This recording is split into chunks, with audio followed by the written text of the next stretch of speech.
Stop that. Stop that. Stop that. I hear him chat to the noise. Move too quick, can't stop for the talking. I hear him chat with the walking. Just too sharp with the prize. White girls let it tell me I'm awesome. Yeah, hot like fire on the pan. If you wanna touch my please use caution. Cold like 0 degrees. I'm out the cage, gotta let out the beast. Revolutionary, gotta let out the streets. Locked in a cage, I'ma let out the sheets. We came for one man, forget my peace. You take the west, I'll take on the east. I'ma put them in the cage, never let out the. I hear him chat to the noise. Move too quick, can't stop for the talking. I hear him chat with the boys. Man so tough, but mans keep walking. Yeah, just too sharp with the prize. White girls, let it tell me I'm awesome. Yeah, hot like fire on the pan. If you wanna touch me, please use caution. Stop that. Stop that. Stop that. I'll run the folks off who don't want their hockey in a second because I do. Why? I do want to talk about the Panthers, and there's something specific I want to talk about with the Panthers because they are better than the team that won the championship. It does not mean they will win the championship, but when I tell you they're 8-2 on the road this postseason with a plus-minus on goals of plus 27 through 10 road games, it has no precedent in the league. This is all supposed to be harder than this. And when I've told you through 3 rounds I'm scared of everybody, it's because you should be when everyone is even and you're headed into something as random as the postseason where a goalie can beat you. But what they're doing in the postseason has no precedent in being able to go on the road and just ravage people. They won the championship last year. They didn't do that. They did not do that. Well, they didn't have to. Well, they had home ice. This year is no, a little but different. no. They had to play on the road, and they were not overwhelming on the road when they had to. I ask you, Hawk, you've played in hostile places. Yeah. Hockey playoffs are harder on the road. No one's ever been 8-2 with a goal differential of 27. It's never happened before in all the time that ice has existed. Wow. I hear you, and I know what you're saying. Hold on, that's a long time. We need to turn our barn into a road barn. Is that what you're saying? Start booing our own players? What? I'm saying overwhelming on the road is exactly what you want if you're a team that comes into the playoffs and isn't one of the top seeds. You could cherry pick them being good on the road. Last year, you could cherry pick that they were good at home. They can beat you any number of ways. They can go in the mud with these teams that want to turn games into rock fights and be better at it than them. Edmonton is a bit of a concern if it is Edmonton. If you're getting into a track meet up and down the ice, Florida's speed isn't quite there, but they showed last year. After they can figure those teams out too and beat them, they can. This is one of the greatest runs a franchise has had in the history of the sport. They only have one trophy to show for it. We'll see, but in the modern era, they are the 4th team to pull this off. Go to 3 consecutive Cup finals. What are you smiling about? I mean, they were throwing up images behind Mike of various Panthers. First of all, like Florida Panthers holding this trophy, and then other Panthers, and then one of them was a Transformer. And I don't know why this Transformer counts as a Panther. I think it's known as a Panther. It's a Panther of some sort, is it not? It must be. But I'm a big Transformers fan. I don't remember Panther being in Transformers. Maybe I could be wrong. I could be corrected, but what? They are robots in disguise. They are. I just like the idea of Chris's road barn at home. So what, do you want like one section of fans that are specifically dedicated to heckling the Panthers to try to get under their skin and make them play more like they're on the road? I'm just with Dan. The last few weeks, this team just, something happens on the road and we just got to switch something up at home. The vibes at home, they're just not the same. I'm so much more confident at my local water at the bright side watching a game on TV than I am at the barn. Did you just want to say watering hole and got scared? No, Absolutely, he give somebody some shine. Yeah, I was going to say where I was last night. I'm with all you guys. Now seems like the perfect time to change something. Minor penalty, 2 minutes, rambling. That's me? Yeah, it's you. Your local water, and then you just did a promo, an ad for, he wanted the local establishment to get some love. Yeah, you get out of here. Then I just want to point out on the DraftKings Sportsbook app, the line was on Jeremy being the first penalty of the day. So anyone who bet Not Jeremy, you win. Yeah, that was 11 straight shows where I had been the first penalty. So real upset here. It's like minus 3,000. I had a ticket for Amin, and when he started going on that Transformer bit, I was like, I'm about to cash. Get me the information, please, on Transformers. The thing that I wanted to get to before, though, the hockey, and I know I will run you off with the hockey, and I do not care because we have not had something this excellent around here Excellence is a little hockey. Thank you. Get it? in sports. Come on. He thinks he's great at everything. He is great at many things athletically, but he's obsessed with two things. One, he's obsessed with flag football because if I were as quick as him, I too would be obsessed with flag football. I'd want to play That's my against calling, man. everybody. But because that seat, I've accused Stugotz of having Dunning-Kruger, which is someone who believes that they are excellent at everything, even if they don't have a lot of proof that they are excellent at those things. And Hawk, at 42 years old, is telling me that he is thinking about, and he has not announced this publicly. Yeah, thank you for that. Yeah, go Yeah. ahead. Now the whole world is going to know what my plans are at 42. Would you like to tell them, or would you like me Well, to we're tell already them? down this road now. You got to finish it out. Also, Dunning-Kruger sounds like a middle reliever for the Royals from like an does. 85. It does. Yeah. Off Absolutely. speed. Keeps you off balance. Weird wind up. Are you trying to go to the Olympics? I didn't say I was trying to go to the Olympics. I said I think I could. Hawk, let me tell you something. As the only person here who has any Olympic experience, Please give me some It some mentorship here. it is absolutely. If you have the opportunity, you gotta go for it. You gotta what, go for like, it. What are the downside? Put all the chips in the middle of the table. Why see not? Yeah, just give it a try. What's the You worst don't that wanna live. happens? You don't want to live old and graying and think, like, man, I could have won That an one Olympic year. medal. Yeah, and it said I got scared because the Le Batard Show guys were making fun of me. That's a great point because here I will be 42. I'm not 42 now. Right now I'm yet. 39. Not yet. So I'm in my 30s, my late 30s, my latest 30. I'm in my latest 30. And I don't work out very often, You work out enough though. but I work out enough. Enough. And if I feel like if I can really put the pedal to the metal, there will be a chance. Well, surely you're not going for 42-year-old sprinter. You must be going in one of the you're not going for Flag football. Flag football. What? Football, Okay, man. well, What are you no, new no, here? No, Keep up. You had him on the pommel horse, did you? You think that I'm the Winter idiot? Olympics? You wait. I just want to be clear on this miscommunication. Okay. Cool runnings. You guys think that I'm the idiot because he might think that he could be in the Olympics in any category. Wow. You think I've got that wrong in overestimating what his arrogance Wow. or confidence might be athletically. Yes. Yes. Could be good at archery. To answer you. your question. Thank you. Yes, it was I think very there is- clearly flag football because we would just assume the rest of the world is going to be pretty terrible at it, and we can actually win the gold with a 42-year-old Andrew Hawkins out there being wide receiver one. Thank you so much. That's exactly what my thought process is. Hawk, I have a very controversial question. for Okay. you. Shoot Let's it. just assume, because we're getting a lot of rumblings from the flag football players saying, hey, Why are you dressed like an 80s rapper?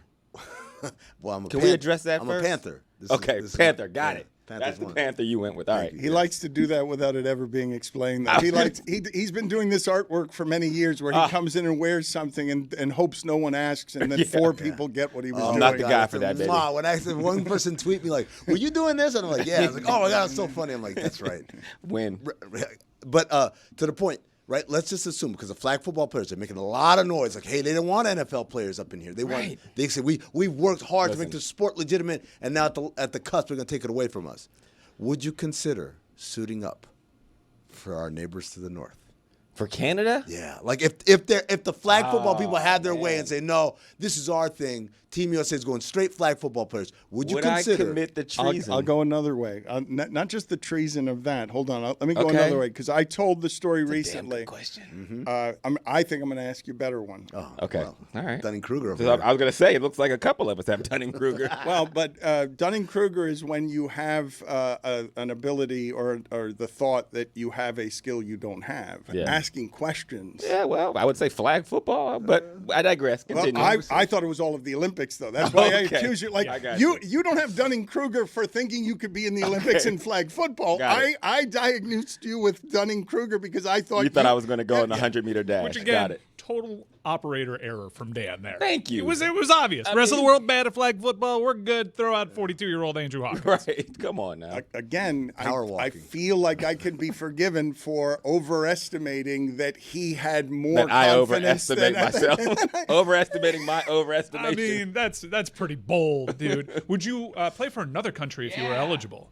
I just asked that. He just Yeah, asked yeah, that. yeah, I know. I'm trying to get to the Steve answer. Martin. But hold on. I'm trying to get to the answer. I've got the question if you let me ask it and stopped. It's a better question he's got, guys. Yeah. Clear out. I told you guys the story of when it is that I was introduced to Qatar or Qatar as a country. First time I saw it was at the Olympics. It was weightlifting, and Qatar was trying to launder all of the things that it was trying to launder by getting the Bulgarian weightlifters to represent their country. And those Bulgarian weightlifters all fled the Olympic Village with diarrhea because they were all steroiding. And so the steroid-addled Bulgarian lifters were representing that country Go on. while cheating.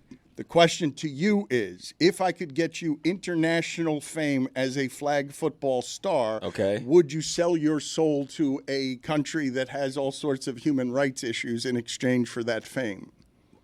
Is money attached to the fame? Yes. How of much course. money? Oil money. Oil money. Okay. They take care of you. I think it would be a discussion. No, I'm kidding. I would not sell my soul for like a discussion. Counterpoint. It would have to be a guaranteed contract. There you go. Okay, guaranteed we're good. Because as a counterpoint, this country gonna have some human rights violations of its own that we don't like. We always think we're talking about that. I think we've reached consensus back here. Worst question. Yeah, thank you. Oh, wow. Yeah, that's a. Dunning-Kruger. You threw in human rights. Just overly complicated. It was such a fun We were going to hypothetical. probably get a yes Why if would you you framed do it that? another way. He But would now have it's like gone human to rights. Canada. No, We need to be right better. there. This close to playing for the Canadian We were on the verge Olympic of flag treason. football team. Canada's right there. Because Well, also 3 I- years, that still might be He played in USA. Canada. Lost your I played in fastball. Canada. I lived in Montreal. They It could would give be him- an easy. It would be they- a good story. Absolutely. Thus, the reason to make it a more difficult decision, because you chose the easy. Of course, I'll do the traitorous thing to You be in didn't Canada. even give me a number. I'm a I businessman. said oil Dan. money. I said Oil money is, I don't. You gotta put I some. need some zeros money. on Put it. some It's zeros on that complicated. thing, man. Would you line up for the Dominican Republic if they came? They They're do like, not hey, you have want to the be an money. Olympian? They Take don't a- have. yeah, I definitely do the DR. What's for like an all expenses paid trip? Or Yeah, what, like what are you doing it for? a cruise for me and my family. Well, because like you're working on whatever the sports version of the EGOT is, right? Right. Yeah. you, that's, you got a lot of interest. if I can get an Olympic gold medal to add to that thing, Oh my gosh. you're talking about Dunning-Kruger. There's Goodness nothing like gracious. it, Hawk. I could tell you, someone who's won an Olympic gold medal. There's nothing Yes, like there's it. nothing like it. Nothing like it. Premium. I do think I can play in the Olympics, though. I went and watched some film. So after those comments came out from the flag football players, and they're great football players. Don't Salute to get me them. wrong. Salute to the USA national flag football team. They're on the record saying that NFL guys wouldn't be better at what it is that they're doing, right? Yeah, and I don't agree with that. But I think their sentiment is more we don't need them. And that is true because America is where football is born. We obviously are the experts at flag football, even for those who aren't as athletically and skill-wise gifted as the NFL players. But I liken it to the 3-on-3 team that came in next to last place in the Olympics. Now, there's a bunch of rules of why the NBA players aren't there, but I would even say go get former NBA players, and that team does a lot better in the Olympics than it did, which was led by Jimmy Fredette, who got hurt. But still, it's like, yeah, why are we messing around here? Jimmer Fredette, that's a fine. But I'd like to Sorry. ask you, how about open tryouts? Right? Like you guys are better than us? Cool. Prove it. Yeah, Open competition. I think that's where I'll thrive. I think that's Oh, my God. that's how I'll make the team. Imagine him running we around. do one-on-ones? Come on. Bro, you think come a on, flag football player could keep up with this guy? Bro, I'm telling you, Like- I'm not. I get it. I understand. When's the last guys. time you tested your quick? Yeah, ladder drills. Last time I tested my quick, so like 3 weeks ago, there's a kid, high school kid, that I'm like, I think you have potential. I matched him up with another quarterback that's going to college to go take him and run routes so I can get a look at him. The other receiver didn't show up, so I jumped out there. And I'm like, Like riding a bicycle, right? I still got it. Oh, my God. Goddamn. Your boy still got the change of direction. 2011 all over That was again. like 3 weeks ago, man. Sort of the opposite thing happened with me where I'm going to shock you guys by telling you this. For the first time, and I'm going to say about 15 years, I played basketball the other day. No way. Yeah, just one-on-one against a 17-year-old. Oh, That was a bad idea, though. But I did win, Okay. but Was it their first time? he was terrible, and so was I. Like, I did not have the experience that you had where I felt good about beating the 17-year-old. All I did was, I hope no one sees me and recognizes me playing the 17-year-old and sees how terrible I am now. It's like, so you understand the rules, right? You take this ball, you got to keep dribbling. What dribbling is when you bounce it off the ground with one hand. If you put two, that's a penalty. Hawk, you missed the first statement, which is, welcome to America.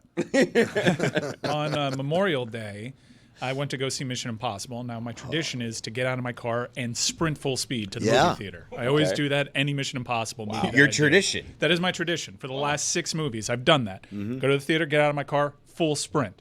Do you videotape it? Like No, put it on social? No, It's this is just like a. no, this is just for me. That's just for me. ridiculous. That's a ridiculous thing. I keep hoping that someone's going to jump in and we can have a nice little moment. Doesn't happen.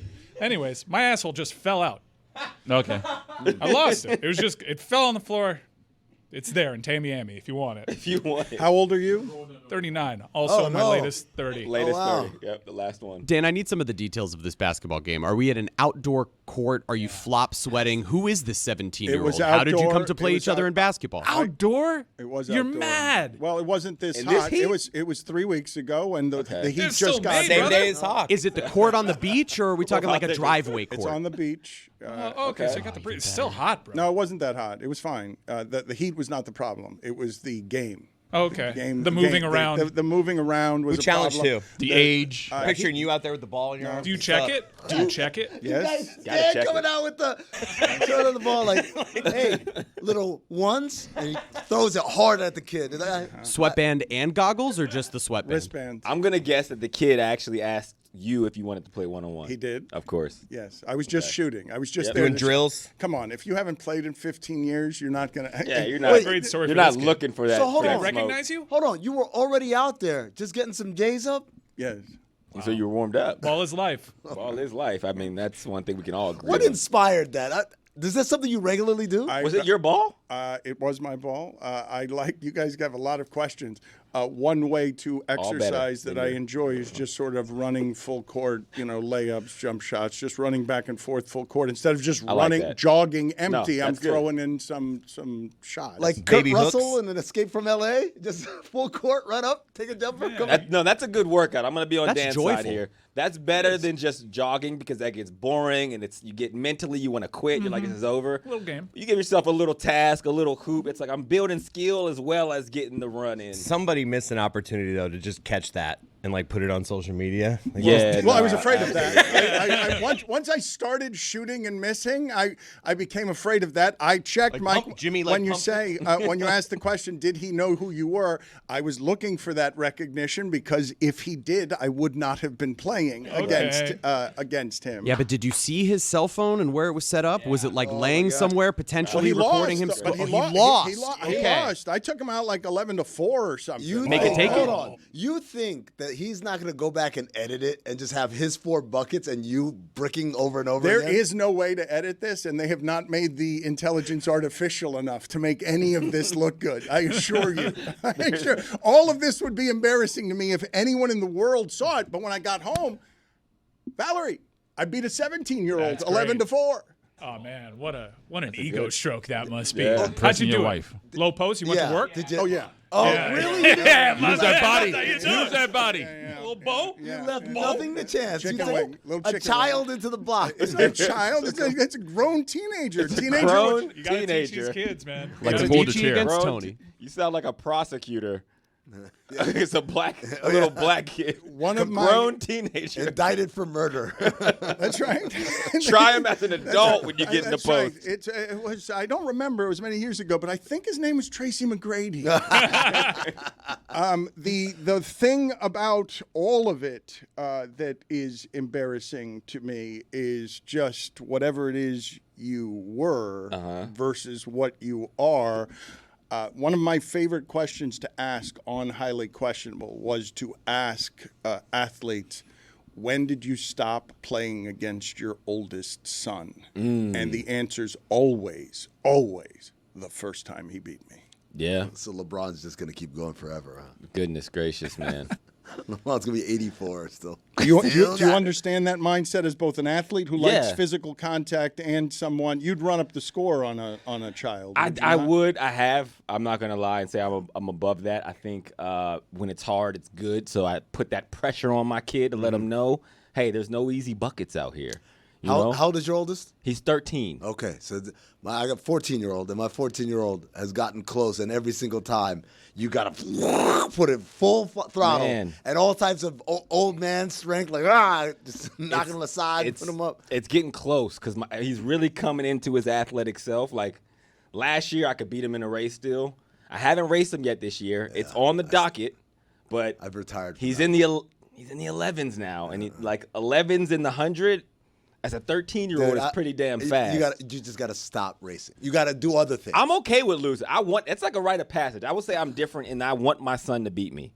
Like, that's going to be a proud moment for me when my son just gives me the Usain Bolt look as we cross the finish line.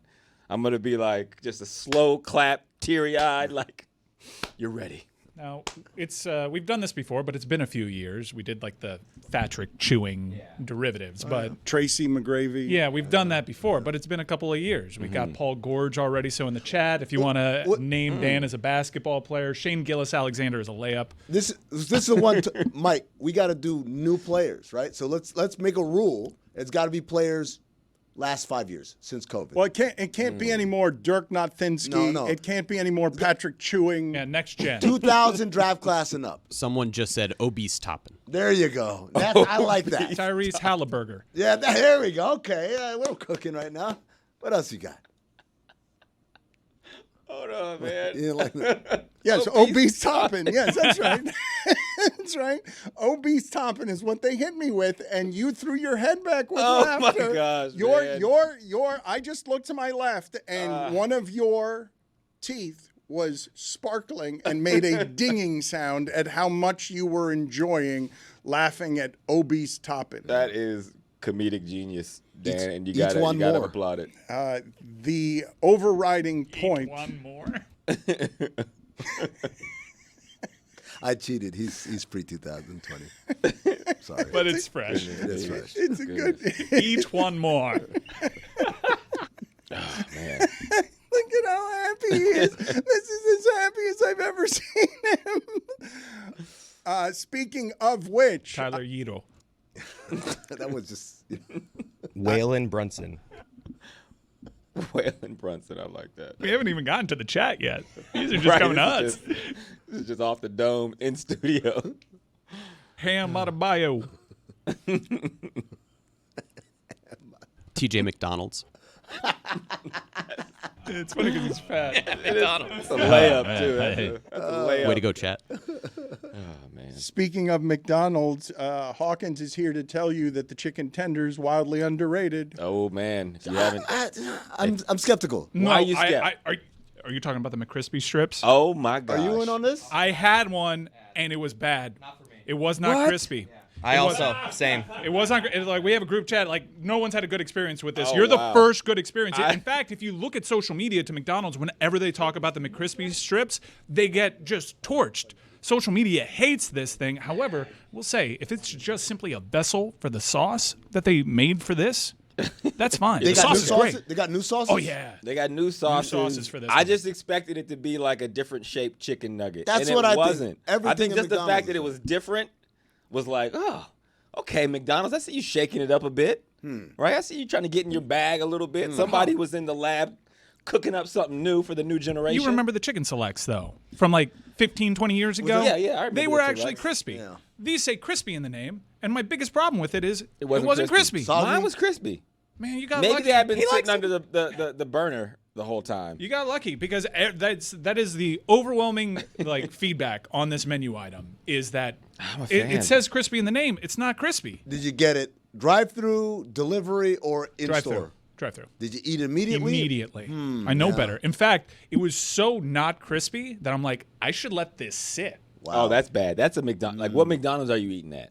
The one on I love 117th it. ain't great. Okay, But that's what where it What kind is. of follow-up It's- question no, is but- that? That's a no, great- no, If you've been to the 117th one, It's a channel great 117th, they're not good. It's a great one. I'll tell you Terrible why, Dan. question. Real No. McDonald's eaters No. know that's a great question. There are good McDonald's and there's Oh bad my McDonald's. God. I got yeah, this. I got absolutely, yeah. absolutely. Good locations This is a and bad bad one. locations. This was a bad one. Absolutely. Of all people, I expect you to know this, Dan. Absolutely. Hakeem Olajuwon? Yeah, you can't get a name like Obese Toppin. I believe that the question would generally be good, and I agree with your premise that there are good McDonald's and bad McDonald's.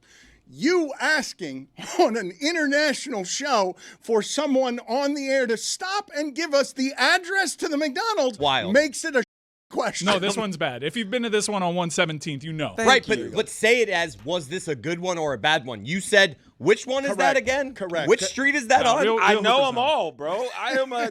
Do you know how much money I've dumped into McDonald's in my life? The one by the Caballero Woodlawn. Yes, of course. It's a Everyone bad knows one. you don't stop there, especially after 11 p.m. They for like a haven't late even- night menu. They haven't even redone it. Dude. It still looks like a 1990s ass I McDonald's. miss those. It's the new franchise model that they have, man. It sucks. But anyway, go ahead. It is fine that you feel all of these things and that you are the McDonald's expert that you say you are. I believe you. But the narcissism in you is a little bit breathtaking when you're the only one, when you get the answer to that, that will be entertained by the answer to that, when we are entertaining more people around here than just you. I want everyone in the audience to know not to go to that McDonald's. So it's like I'm giving information to our listeners. Like if you try the McChicken crispy chippity things, do not go Way to to fight that you. location. You're giving this information, though no one agrees with you on your assessment. Everyone is violently against what it is that you're saying. You're the only one saying that because you're talking about the same thing. It's not just a chicken tender. You're Okay. talking about a very specific thing that you've had recently that you're the only one here saying it's amazing while the others say it's not any good. Because who needs validation? Is that a you thing? That's not a me thing. Well, that is how You things know what I'm become saying? popular, though. That is, and so you're Counterculture. I'm trying to get you to That's argue on behalf of what is a contrary opinion, and you're telling me I'm a rebel, I'm a renegade. I don't think other No, things no. that other people think. I'm giving my honest opinion. And for those that trust my opinion, as a McDonald's expert who have consumed way too many chicken nuggets and double cheeseburgers and triple cheeseburgers. You probably didn't even know they had a triple cheeseburger, did you? Oh, I did. Okay. Oh, I did. Of course you did. I am telling you, you can trust another McDonald's connoisseur in that the McCrispy chicken strips at McDonald's are tasty. Take with that what you want. At the good Mike McDonald's. has his opinion. I'm trying to let him understand. Maybe try at another location, the one you picked. Yeah, I knew what I was getting into at that location. It wasn't Yes. my choice. And How are the fries? they need salt. It's not a good Okay, location. so that's- It's a yeah. bad location. Which Not one was judging. it again? All right, there's Smoke one and way to gun. do this. Let's put out a poll and ask for people only to vote if they've had the McCrispy strips. Yeah. That way we don't have a tainted pool. There you So go. if only vote if you've had the McCrispy strips, good or bad.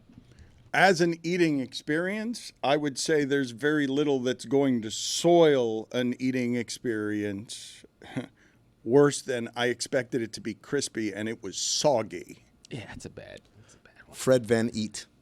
Nikola Jokic. Fed Van Eat would be better there.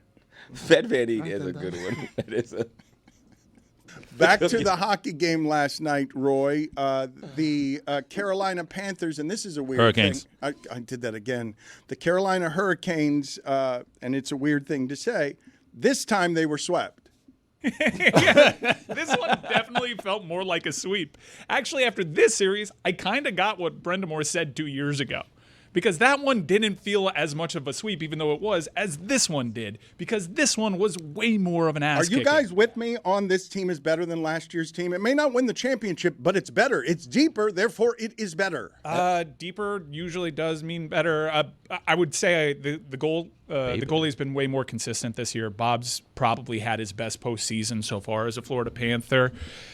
We'll find out. They could actually be better than last year and not lift the cup because Edmonton is better. Although I think that's what's going to happen, actually. the Hyman injury, even though Hyman's kind of like on a downward trajectory, certainly from where He's he hurt. was He's out for the last year. season. He's out for the season. I know. I was getting there. Okay. Yeah, I led with Hyman injury. He's not going to be there. That was a guy that in his past was a 50 goal scorer. So we'll see how that reshapes them. But, man, a pissed off McDavid. They've done the suffering. They look like an absolute wagon this year. Ultimately, they have the weight of a nation on their shoulders, and they have a goalie situation that at any moment can turn on a dime in the bad direction. It'll be a great series if indeed that does happen. We'll find out tonight if Dallas can put up a fight at home. Michael Porterhouse Jr.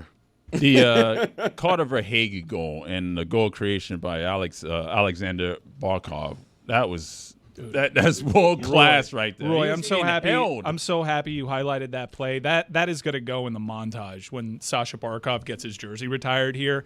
That is such a number one. Holy God, is that a strong play? The strength that it takes for him to skate along the boards with Orlov, who's a really strong dude in his own right, move that puck along with one hand and the ice vision to make a perfect feed. That is one of those plays that it doesn't look super sterling when you're putting out the YouTube highlight package to dubstep, but that is a play that very few people in the world can make. And Alexander Barkov led by example. That is what you need from your captain. He's a different type of cat. He's not going to fight guys. He's not overly vocal, especially not on the ice. But he does stuff like that hockey players who have actually played the game know exactly how difficult it is to play the game like he does, and he's overly impressive. Evan Mobile Order. Now, keep in mind, Dmitry Orlov, he's going to have to look at that tape during the offseason and just You got to take him for a walk, dude. He got dog walked on that play. That was crazy. And not just that, he was holding Barkov. That was a penalty that should have been called. He was holding Barkov, and then Barkov just used his edge and got out in front and able to find Verhaeghe. Panthers are 25-2 in the playoffs since 2022 when Carter Verhaeghe scores a goal. It's good to see him playing well. We were talking out there before the show, like how confused you must be if you just started watching the Florida Panthers for this postseason run. You probably would guess their goalie is the best player, and then after that, maybe after last night's game, Barkov, but try to rank the Florida Panthers from like 3 to 17. There's a different guy stepping up every shift. This is what I want to ask you guys, and I want your expertise on before I go a little further here. I put it on the poll, please, at Le Batard Show. Does the highlight package have to come with dubstep? Also, answer this question for me. Do you think that if I made that Barkov statue, that play from last night, that many people would object?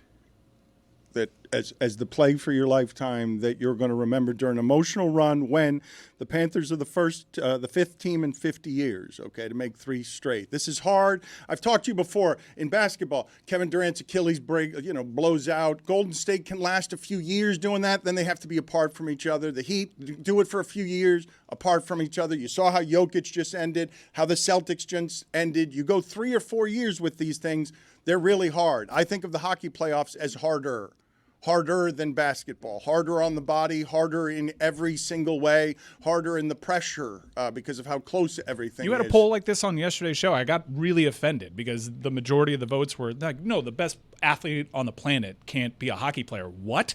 In terms of athleticism and what they put their bodies through, what are we talking about? This is the part that I am most worried about. And I know that too much of my analysis has just been, I'm scared of this, I'm scared of this, I'm scared of this. Because when things are random, and I got a bunch of 100-point teams in hockey, and I've seen great team, every President's Cup team loses, and I've seen goalies make all the results weird. This is what I'm worried about. Because I know Barkov is considered the best two-way player in the world. I'm worried that McDavid is about to show that this is why I'm an all-time great that will be remembered differently forever than Barkov will be, because this is what's demanded of greatness when it's as great as McDavid. You take out whoever the top guy is who was never supposed to be as good as you are at this sport. He's got the pain from last year. He is a physically overwhelming player, and I fear that he will be better at offense than Barkov is at all the things he's great at, even though I understand that Barkov is championship great, but Edmonton has a better player. Victor Wendy's Yama.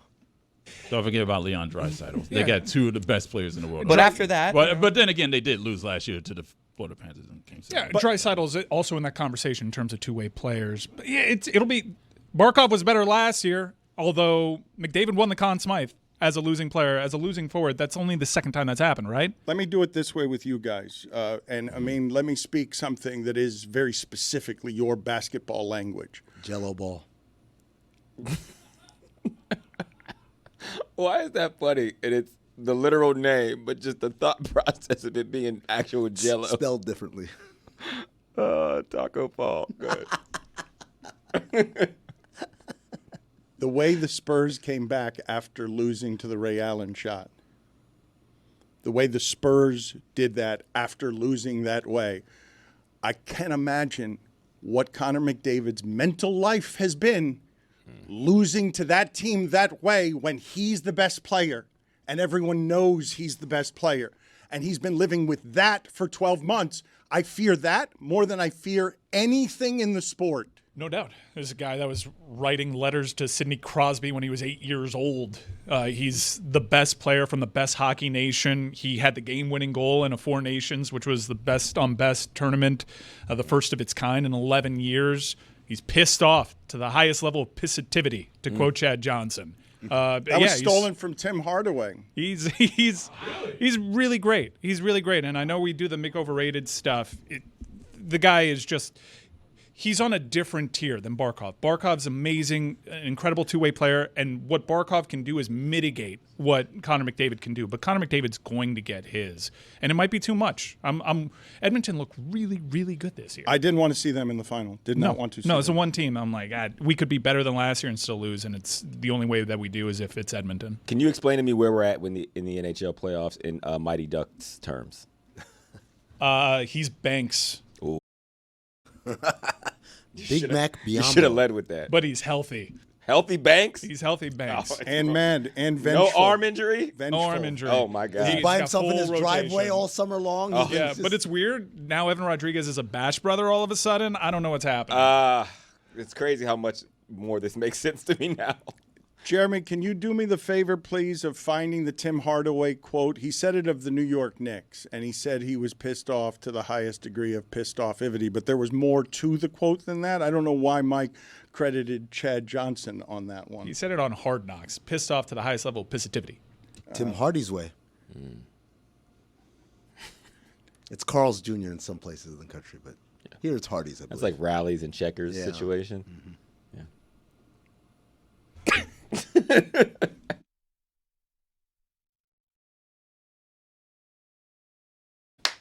Yes, look at him. There he is.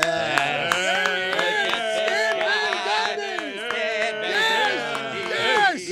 He's already fiddling with his camera. We'll see if his audio works this time. He's an old man. Your own gimmick, dude. He's an elder. He is now an elder officially. He has wisdoms about basketball to give us. Stan, it is nice to see you. You are looking thin. That color looks lovely on you. What is that? Is that a light green? It certainly seems to be, yes. Maybe a teal, Dan. Maybe a teal. Okay, you've come in with the kind of energy I expected to meet the moment here during the playoffs. We are always happy to see you. Where are you joining us from? You're ready for New York, Indiana again? Yes, in New York City. Yep, ready to go. Doesn't sound like it. Stan, when Reggie floated that the Pacers should consider fouling there when the spread was 3, when there were 33 seconds left and the 2-for-1 was still on the table, did your head explode? No, I mean, I think those are good things to think about. I think they're things that coaches talk about a lot. I mean, I know there was a situation earlier in the series where they were up 5, and it was a situation where I was thinking, Joe Mazzulla's talked about these situations where he would foul in those situations and take the 3 off the board. So these are things coaches are thinking about all the time, may overthink them at times, but I think they're certainly interesting to talk about. Stan, Isaiah Thomas, the younger one, not the older one, at 3:50 a.m. this morning posted to his nearly 2 million followers, "Man, when I'm on these flights, I be farting so much, LOL, especially these overseas flights. It's all bad if you sit by me," laughing emoji. Your thoughts? I had Isaiah for a brief time in New Orleans, and he is a great guy. He loves the game and everything else. I have no specific thoughts on his farting. But I need some thoughts on the farter on the flight. Like, you can't be farting. Like, that's wildly inconsiderate. And you saying he's a great guy, he cannot be a great guy if that's what he does. Okay, that's a fair point, actually, because that is That would be a tough thing if you're anywhere near him on that flight. This is ridiculous, Stan. A plane farter can be a good person. That's not true. That's not true. Well, I know Isaiah is a very good person. Thank you. So. No, There but you go. again, Confirmed. no, you cannot. Okay, Wait, let's take Isaiah out of this. What's your move when you need to fart on a plane? Do you just shove your ass as far into the cushion as possible to kind of stifle it? So much and ambient bury noise. Bury it inside the cushion? Do you get up and go to the restroom? Do you just like kind of try to put the silencer on it, let it out the side, and let people trying to figure out who did it? Yeah, you just fake it. You just fake like you have no idea where the smell is coming from. I'm headed to the bathroom. It's a fart? Oh, come on, Stan. That's insane. That's a good guy. Is that your final answer? That's my final answer. So you're alleging here publicly. I don't believe you. Oh yeah. Well, let's see. Hold on a second. Okay, you don't believe him? All right, let's do this to him then. I think. Yo, chicken thighs.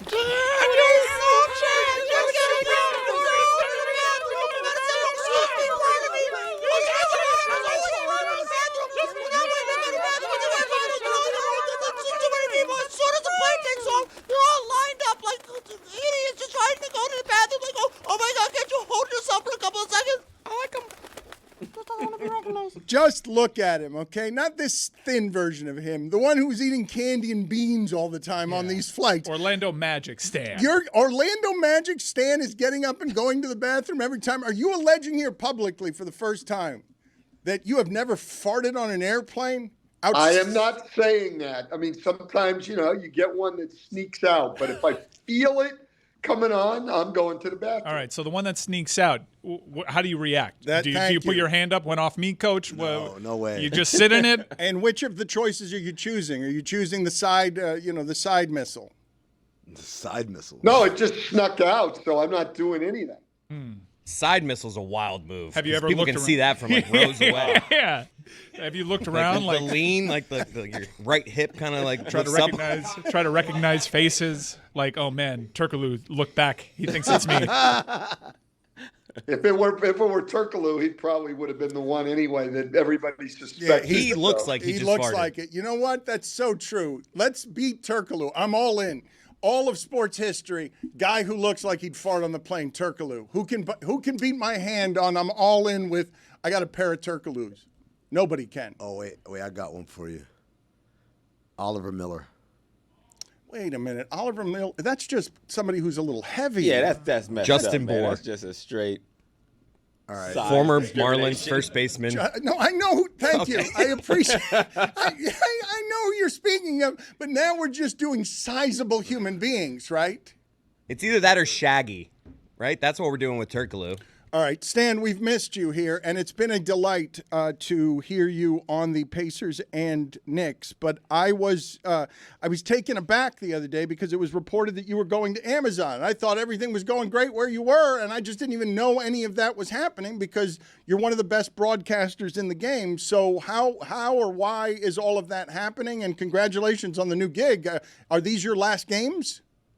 Well, they're TNT's last games. Yeah. So, we're headed out of the NBA business at the end of this series. And so, I had to find somewhere else to go. There's not very many things that I know anything about. And so if you're not doing NBA games, I'm not of a lot of value.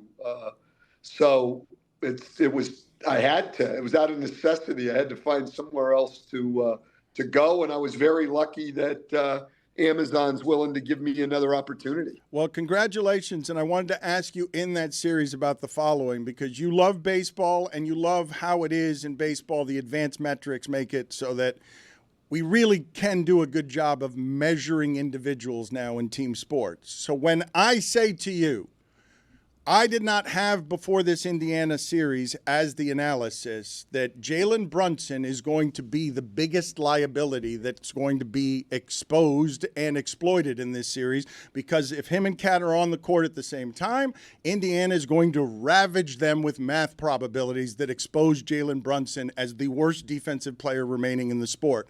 Why wasn't that the analysis before the series, and is that analysis more accurate now than it has been at any point during Indiana's run of the last 2 years? Well, I would say this. First of all, I think one of the things that, because it's a 3-1 series, that people are not, I'm not going to say they're missing, but overlooking a little bit is all of these big games have been close. So they're right down to the wire. The margins are small. And so these things do matter. Okay. They do matter. But going in, I think that we were talking about, you know, Indiana's improved defense over the course of the year. And certainly since January 1st, they were a top 10 defensive team. And, you know, we talked about, I think because Tom Thibodeau's the coach there, everybody talks about the Knicks as if they're a good defensive team. And so I think what people didn't talk about enough is going back even to last year's series against each other. These two teams can't stop each other. Game 3, second half was a little different. New York, you know, was able to play some defense. But other than that, nobody in this matchup can guard anybody. Both teams score at will. It's an offensive series. So, yes, are they exploiting Jalen Brunson and Karl Anthony Towns? Yeah, and New York is exploiting Miles Turner and whoever tries to guard Karl Anthony Towns. I mean, and whoever tries to guard Jalen Brunson, especially anyone other than Aaron Nesmith. So, yeah, both teams are exploiting weaknesses on the other side, but it's not like Indiana is dominating this series. Coach, I'm curious. Anthony Edwards, after Game 4, said he didn't struggle. He just made the plays that the defense made available to him. And so when you have your star player who's one of the immortals, one of the great players in the league, how do you tell him the balance between making the right play under normal circumstances versus, buddy, we need a win, and sometimes you got to make the wrong play to make that happen? You know, listen, I think you always have to make the right play. What that is, what the right play is, may change from situation to situation. I don't think it's ever the right play for a guy to just say, hey, I got to get a shot up. I don't care if they send 3 defenders. I'm going to shoot a 22-foot fadeaway over 3 guys. I mean, that's not going to work percentage-wise. I do think there are times where, you know, you can maybe force the issue a little bit more in certain situations because the rest of your teammates are struggling. It's always trying to make the right play, though. It's just that changes from situation to situation. I thought, you know, last night he certainly was very, very aggressive. You know, I don't think that's just the answer either. Listen, basketball is a game of decisions, and the best players make the best decisions. I've argued this for a long time. People think it's all about athleticism and skill, and while those things are important, if you look, the guys who are the best and most efficient players, they make the best decisions. It's why I thought, you know, and I'm biased. I know I coached him at the beginning of his career. It's one of the things that made Dwayne Wade as great as he was, is he got to the shots that he could make consistently. And he got to those all the time, and he stayed away from the other things. He was a great decision maker and really, really good down the stretch in games. I've thought for a long time that he's the best closer that I've seen. You know, it's all about decisions. And I think if you go into a game and say, all right, tonight I've got to pass the ball, or tonight I've got to shoot the ball a lot. No, you have to react to situations on the floor. And I think that, you know, Tyrese Halliburton in our series did not think he was aggressive enough in Game 3. I agree with that. I think you have to be aggressive to try to score. But if that second defender comes, you've got to give the ball up. I have to stop you right now. It's been a minute since he did the show with us. He's a little full of himself. He's a big NBA voice and everything else. And so you can understand how Stan would come in here as a coach and talk at us. But Stan doesn't mind a little constructive criticism. So you've told me 2 or 3 times during what you just said to listen. Do you think I can't hear you? Do you think I'm old and you need to shout at me, listen again? Or do you think it makes your point better to tell me to listen even though I'm listening to you say listen several times more than you need to, because I can hear you fine, except for last time you were on with us when I couldn't because your audio blew. Oh, that was great. Absolutely great. So I will take the constructive criticism and try to take that out of what I am saying. There's got to be a tone fine, right? No, it's not a tone fine. It is, though. It is something that I need from you here, though, Stan, because I want to continue doing this with you, because I've loved doing this with you over the years. The energy to meet the particular moment right now to tell me that just this is all over. OKC is going to win. Why are we even talking about Stan's series? Well, listen, I've said all year. See, I used the listen again. I caught myself that time, though, because you brought it out to me.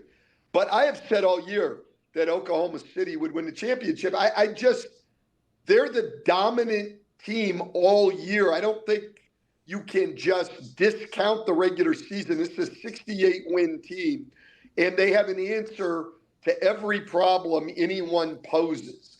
You want to go big, you want to go small, it doesn't matter. They have all the answers on that bench. Mark Daigneault does a great job. They've got a true star. There's no one out there as good as they are. I do think they'll win it all, no matter who wins our series here. But that doesn't mean that who wins this series doesn't matter. Drew Hollandaise. What derails OKC? I'm not talking about this year. I'm talking about the next 4 years. Well, two things. I think number one, health. I mean, you can't guarantee but give me another one other than health. When I tell you that Jalen Williams is not one of their top 10 highest paid players, like I'm asking you, what derails it? That's the second thing that comes up is, what's going to happen with all these guys' contracts? They're all going to want max money. You can't pay them all. I mean, the last time that, Oklahoma City went through this was back in the, Durant, Harden, Westbrook, Serge Ibaka days, and they parted with, James Harden. It's hard. You're not going to be able to long-term keep all of these guys together. And so you're going to have to make choices on who you have together and then who you use to supplement those core players with. It's not an easy thing. Amin would know more about this than most people, having been in front offices and work. But this idea that we have this team and we're just going to keep them together for the next 10 years, that won't work financially. So a lot of hard decisions are going to have to be made. Are you going to max out, Shai Gilgeous-Alexander, Jalen Williams, and Chet Holmgren? Well, then you're not going to have around them for the long term the same group they have now. That's just not going to be possible. Stan, the finances aside, let's just assume Clay Bennett decides he's got plenty of money and he'll spend whatever it takes to luxury tax. How hard is it as a coach to get guys to buy into the roles that they were in a year ago, basically? Well, it's really, really difficult because, look, it's still a business, and these guys want to make money, and you start to have some success and get recognition. We're all trying to advance and get better, which for basketball players means bigger roles on teams. And so guy who might be satisfied being your eighth man, let's say Cason Wallace, okay? Stan, can I just stop you on this one, though? When you say hard decisions and everything, I don't think these decisions are hard when you consider the way the system is gamed for the Thunder, not just now, but in 25, they got 2 1s and a second. In 26, they got 2 1s and a second. In 27, they've got 2 1s, 2 seconds. In 28, they've got 1 1, 3 seconds. In 29, they've got 1 1 and 5 seconds. Like, you're going to lose some of these players, but you've increased the probability of replacing them with cheaper, better ones because you've got all of these draft picks to protect against health, money, and anything else. Well, look, there's no question they're set up well, but what they've got right now is guys who are getting the job done. They're not going to be able to retain all those guys. I think we know that.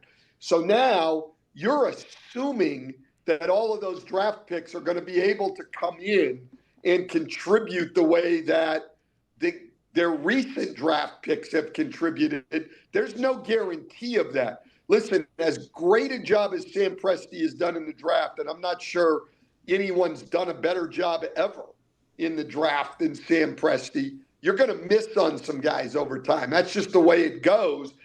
And when they do, now you don't have the quality of bench, the quality of rotation that you have now. Are they set up well? Yes. Will they be derailed? I don't think so. I think they're set up very well for the next 4, 5, 6 years. But when you ask me what could derail them, that's what it is to me, not being able to, have the continuity in your roster. Paulo Banchero is going to the Thunder, or do we just pull that name out of the hat? No, they're making jokes at my expense. They're taking basketball players. You know what? You want to delight Stan? Go ahead and Please tell him. No, let's just. We have a working doc. Yeah, look, there's a working doc here. We're going to give them all to you, Stan. And as a fellow, you used to be a fat person. You know that this is the last place in America that people can attack someone in their insecurities publicly. There's a lot more places now. Well, this We're is back. up. Societal shift. The portal opened up, but this had been the safest space that no one objected to. You want to make fun of somebody? Make fun of the old fat guy. That's an easy space. And now this is what they've been doing to me all show. Because he played basketball versus 17-year-old. I did play basketball recently against a 17-year-old, and so they said my game, they're going to give you an assortment of names here to choose from. You rank them. All right, we got Pelle Larsson. We got Carl Anthony Pounds, Kristaps Porzingis, Jay Chowder, Bradley Veal, Andre Drummond, Nemanja Biapizza. That's my favorite. We forced that one. I like it though. Andre Drummond. Miles McFries, Gravy Dick. See, Mitchell Slavinson. Oh, man. These are good. Oh, gosh. Jason Tatum Tots. Yep. Stan, what's your favorite? Oh, my gosh. Those are all outstanding. And it's really amazing that we have a group of people that can get paid good money to do things like this all day. Good. Let's. I mean, there's a lot of things wrong with this country, but come on now. You can get paid for that. How about That's us? pretty damn good. Yeah, all right. Yeah. The seal of approval. Orange Julius Randle. Mason Plumpley. That's a good one, too. Thank you. I'm glad. That is a good one. I'm glad you guys have enjoyed this. The Oklahoma City Thunder, though, Stan, this one in the modern age, in a league filled with narrative storylines, you got to care about the people, the stars, or the thing.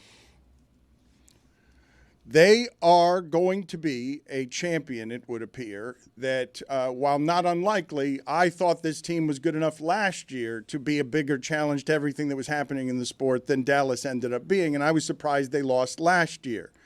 This team is more set up than most, even in a league that's random, to do this for a while, even understanding that none of these things are permanent because they are young and hungry and they do things the way the basketball purist in you loves. It's just about all efficiencies, but great at defense, don't turn the ball over, cause a lot of turnovers, and you just can't beat their probabilities when they can beat you every single way.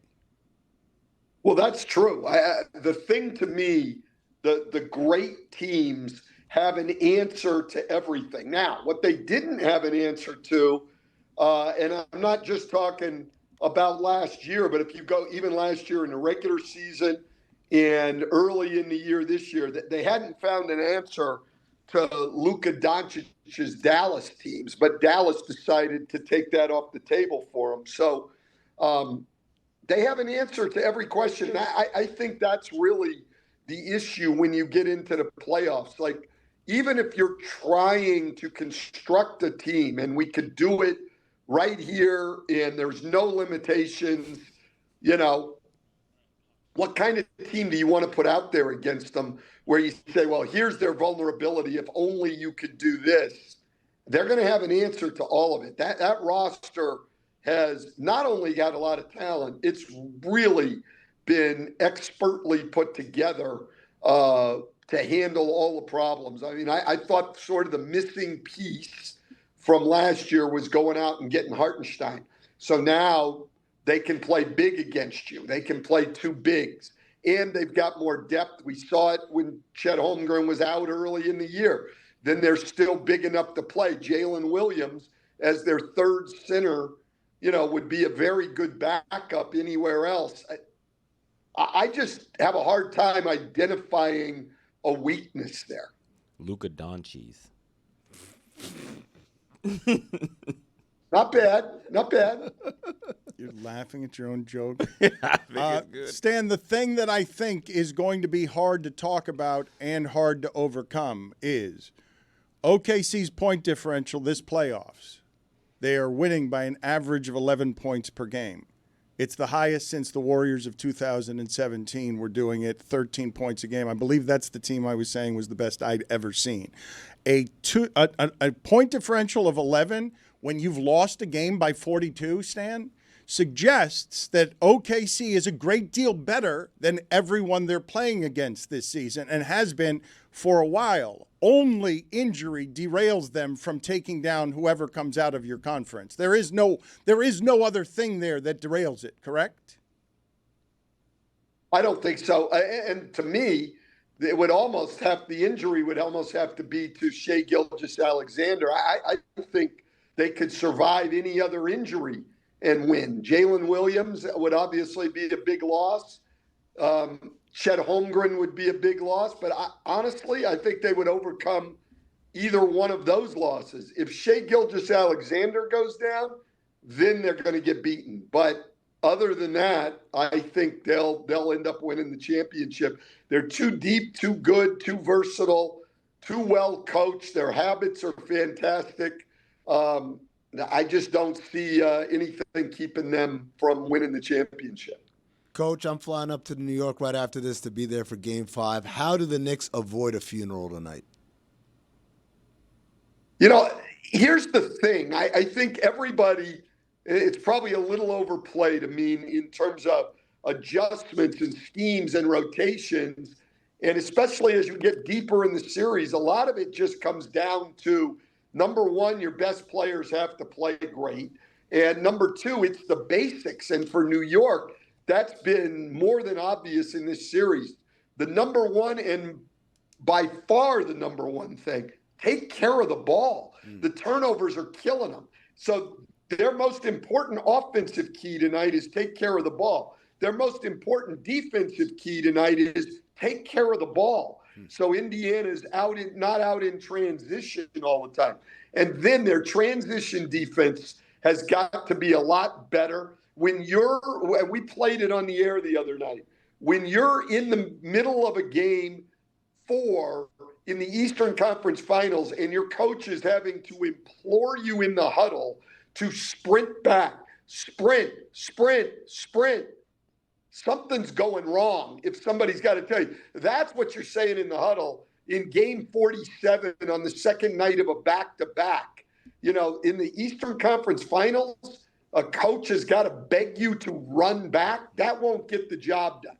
So take care of the ball, get back on defense, and then they've got to figure out their pick-and-roll defense on Halliburton. There's such a contrast in the series.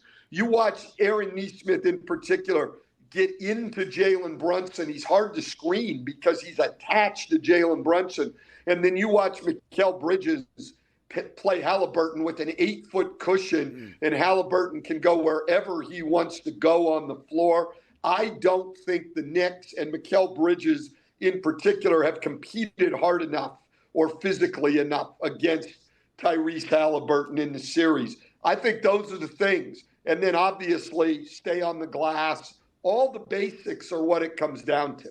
On the other side, you've coached against Rick Carlisle for a long time. How surprised are you that Rick has kind of transformed himself from a kind of slow it down, possession calling coach to giving the keys to Tyrese and having an up-tempo offense. Before you answer that, though, because the great old man rant, and Stan, you really loved getting this off your chest, and I appreciate that you did so on this forum, of your coach having to tell you to run hard in the Eastern Conference Finals.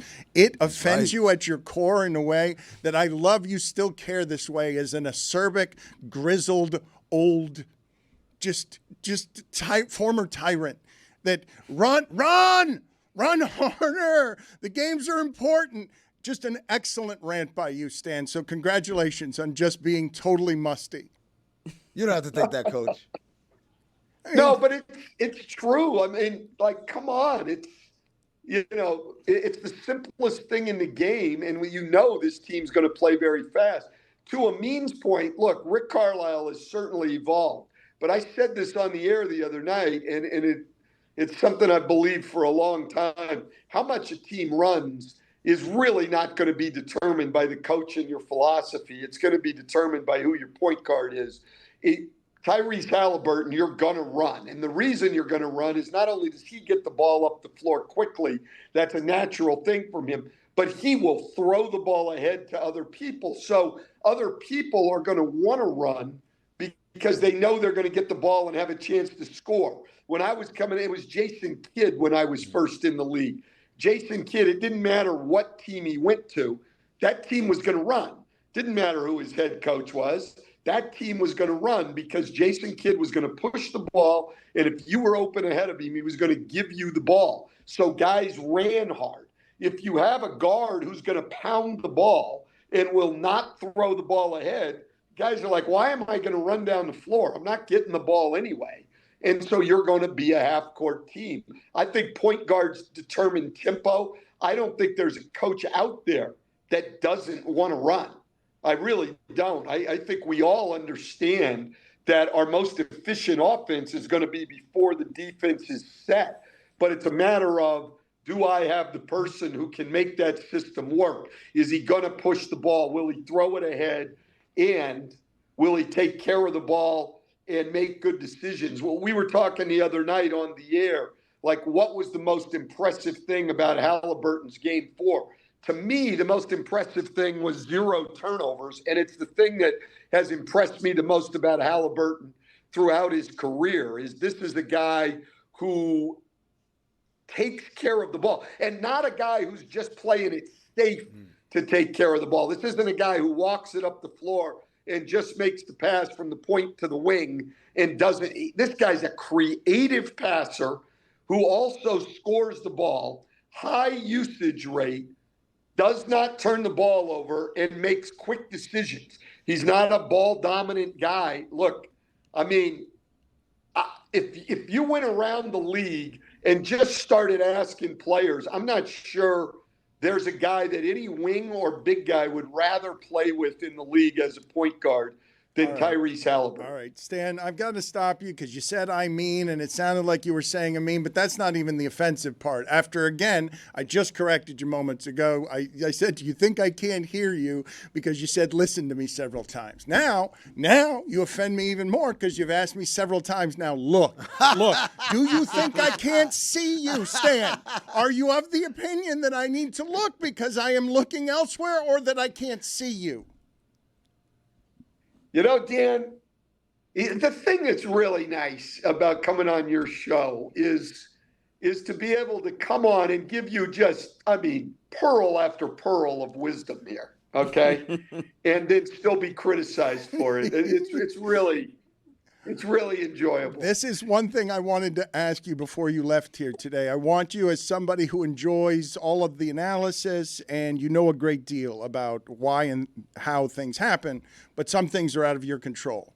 If the shot that Halliburton made that bounced over the shot clock and went in, if I asked Halliburton to take that shot 10,000 times, how many of those 10,000 times would that shot go that high and go that way and then drop through without touching any part of the rim out of 10,000 tries? Lou Al Dente. Once, twice, maybe. I mean, 0. Zero is the answer. So 0 may be the answer. As soon as I saw it, everybody started talking about Kawhi's shot. Of course, coming from where I come from, I was thinking about Allen Houston against the Knicks. The ball bouncing up and going in. I said Don Nelson. It's just sometimes. What's that? Don Nelson, 1969 was what I said. I mean, you weren't around in 1969. All right, my man. Ooh, my man. My man. He hit you. There's no way you were around in 69. I mean, I appreciate your knowledge of the history of the game, but you didn't see that shot. You weren't there, hot shot. Hey, I'm an old soul, and video exists. Stan, video does exist. Put it on the poll, please, at Le Batard Show. There's no way you were around in 69, my man. Yes, at Le Batard Show. Yes or no?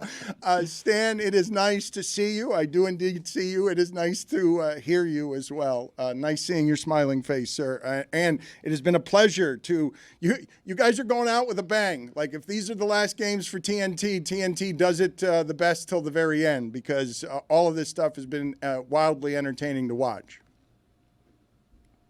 Well, listen, Dan, I really appreciated looking at you today. So it was fantastic. Good seeing you, Stan. I love you. You know that we love you. Before we get to Tim Kurkjian, who is very popular around here because he's going to join us here in a second, I did want to ask you guys what you thought of Terry Bradshaw.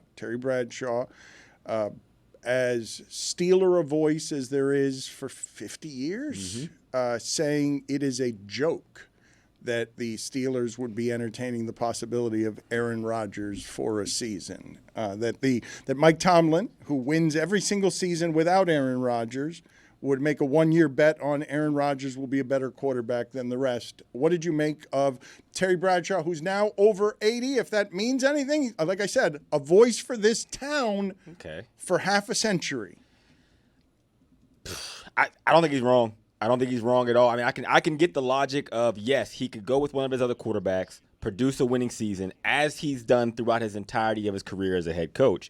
But to get different results, you got to do something different. It is not off to a good start. I am not a believer that Aaron Rodgers is going to be the antidote that takes the Pittsburgh Steelers to Super Bowl contention. I think he's past his prime. I don't think he's that player. I also think the level of leader that you would need to be to come into this situation and have those results has also passed him. He has other interests that are off the field, and at that age, to be the very best, you have to be locked in on solely being the best football player because it takes more out of you at the age he is. Like I said, that being said, for Mike Tomlin, you got to do something crazy because right now the worst thing you could do is to do what you have continued to do for the past 4 or 5 years or however long Ben Roethlisberger has been out of that building. If criticizing Aaron Rodgers were cool, consider Terry Bradshaw Miles Davis. He's been doing this for years. There's something going on there that is deeper than superficial value. Yep. He criticized his reaction to the drafting of Love. He's called his footwork the worst among starting quarterbacks. He crushed him for the vaccination thing in 2021. Terry Bradshaw has made it very clear he does not like Aaron Rodgers. Nah. Can I place in front of you, though, the idea of somebody who's a grandpa for a region, somebody in Terry Bradshaw who's been passed down to the most stable franchise in sports? They've had, 3 coaches? Yeah. Like, that. What Pittsburgh means to that city, Terry Bradshaw is the lead voice for 50 years on, I'm the reason this city cares about sports this way. When that's the voice filing the criticism from his 80s, I'm asking you, what's the impact of calling this a joke when that's the voice? I don't think it's a huge impact. Yes, Terry Bradshaw has a huge voice in Pittsburgh, and we understand what he represents there in that city. But at the same time, there have been other times where Terry has made comments that, depending on where the franchise or the fan base is, it does roll off the back. And I think they're all in a situation now, like I said earlier, where something needs to be different. They're willing to take a crazy leap. Now, I do not believe the Aaron Rodgers experiment is going to be the best case for the Pittsburgh Steelers, but I understand the logic. Angel Reese's Pieces. Isaiah Fartenstein. This episode is presented by DraftKings. DraftKings, the crown is yours.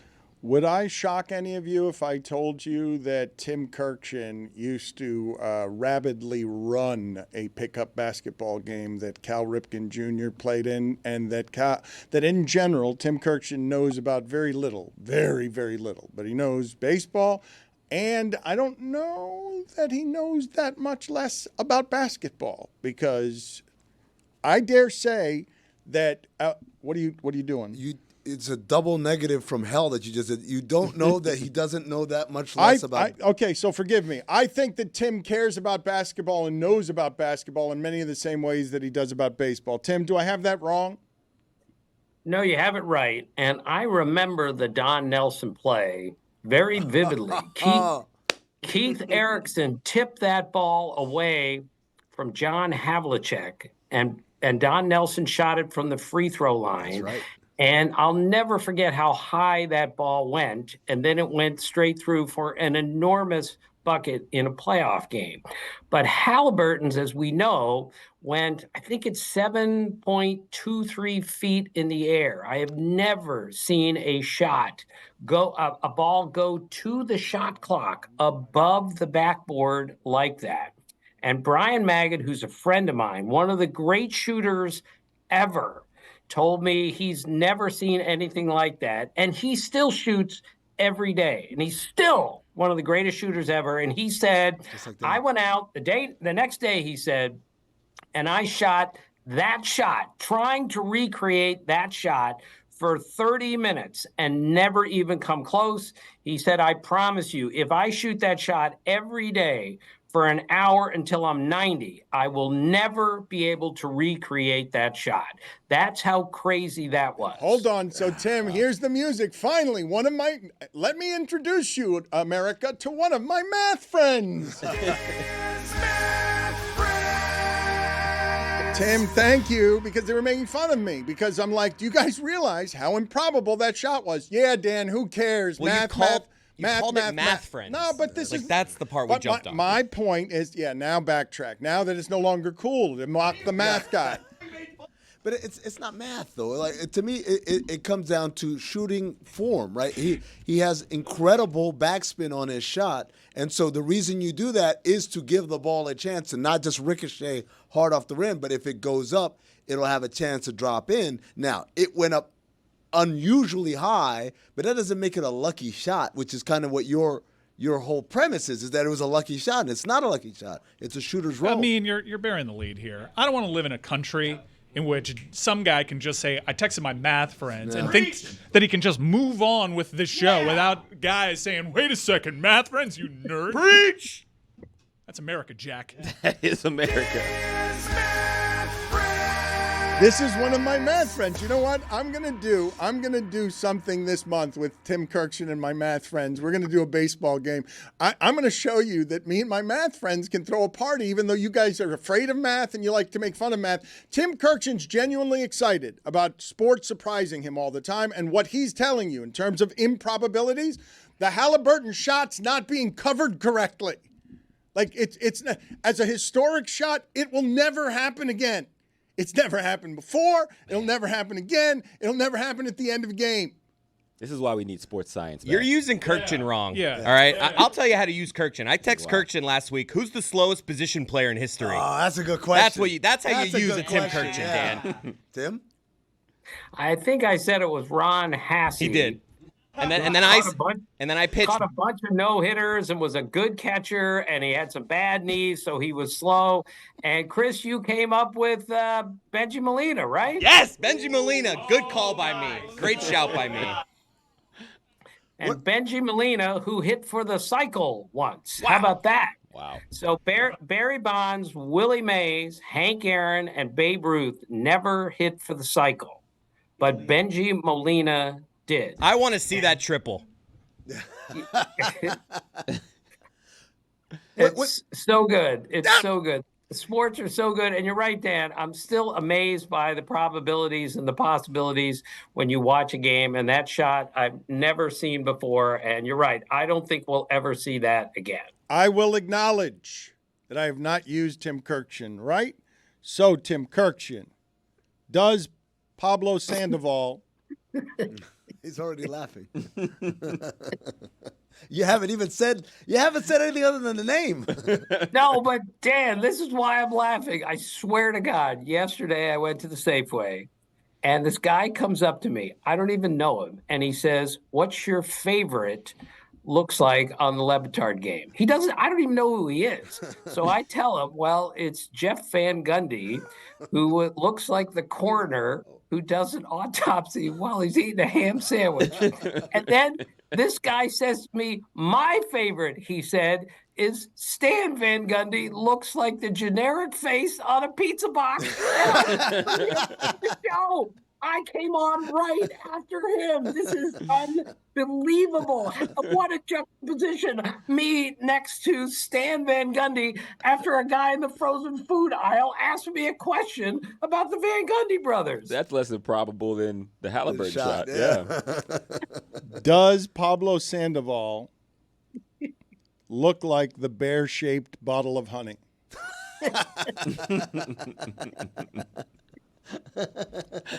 Homers in a World Series game. Yeah, that's right. God. That's right.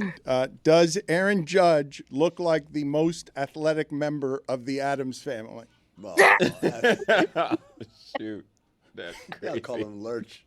You rang. Oh, my God. Wow.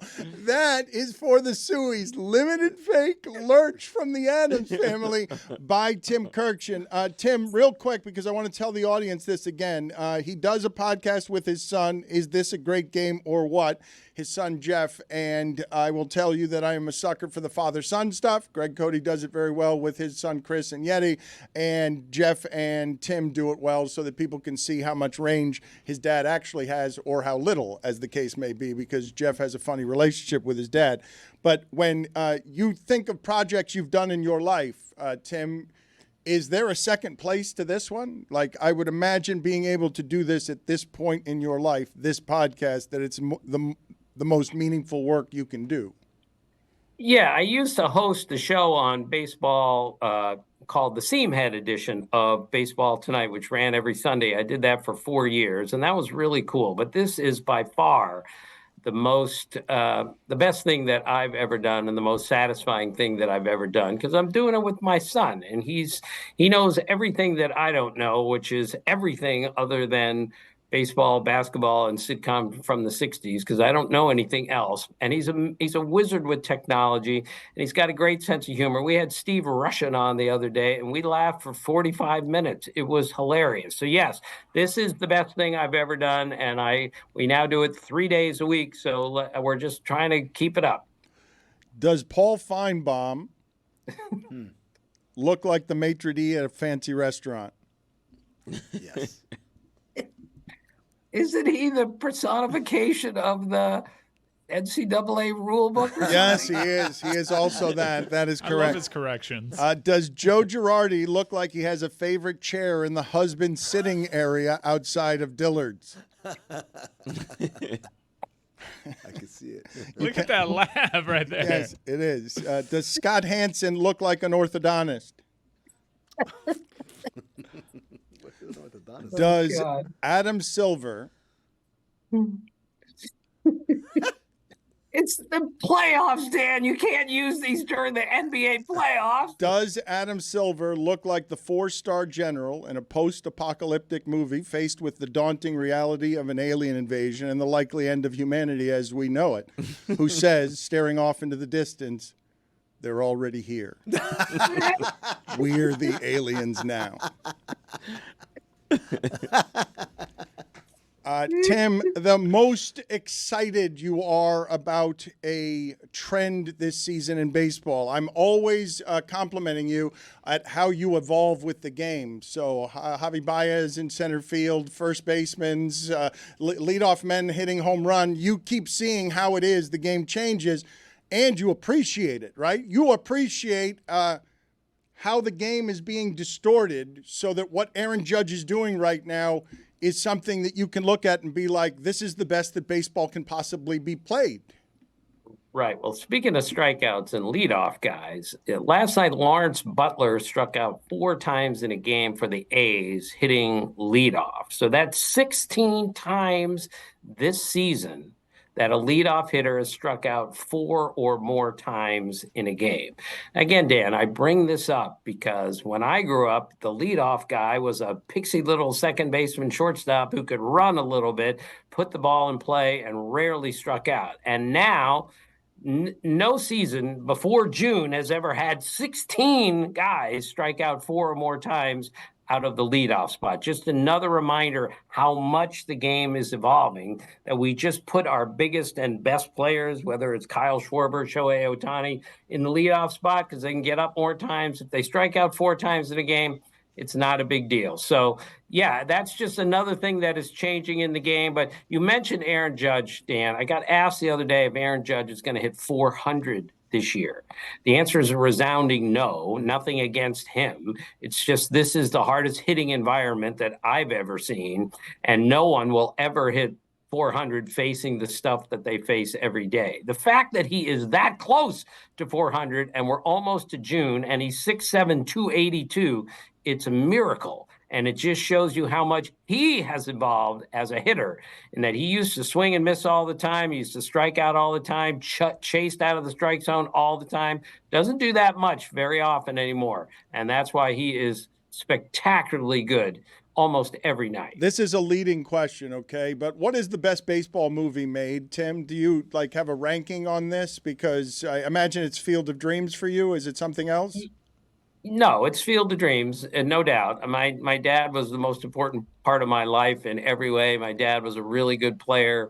My dad taught me and my brothers how to play the game, gave us a feel for the game, and that movie's all about a father and a son. So, yes, it is my favorite movie. It always will be my favorite movie. The movie Major League and Major League 2, do you have any opinion on either one of those? The second?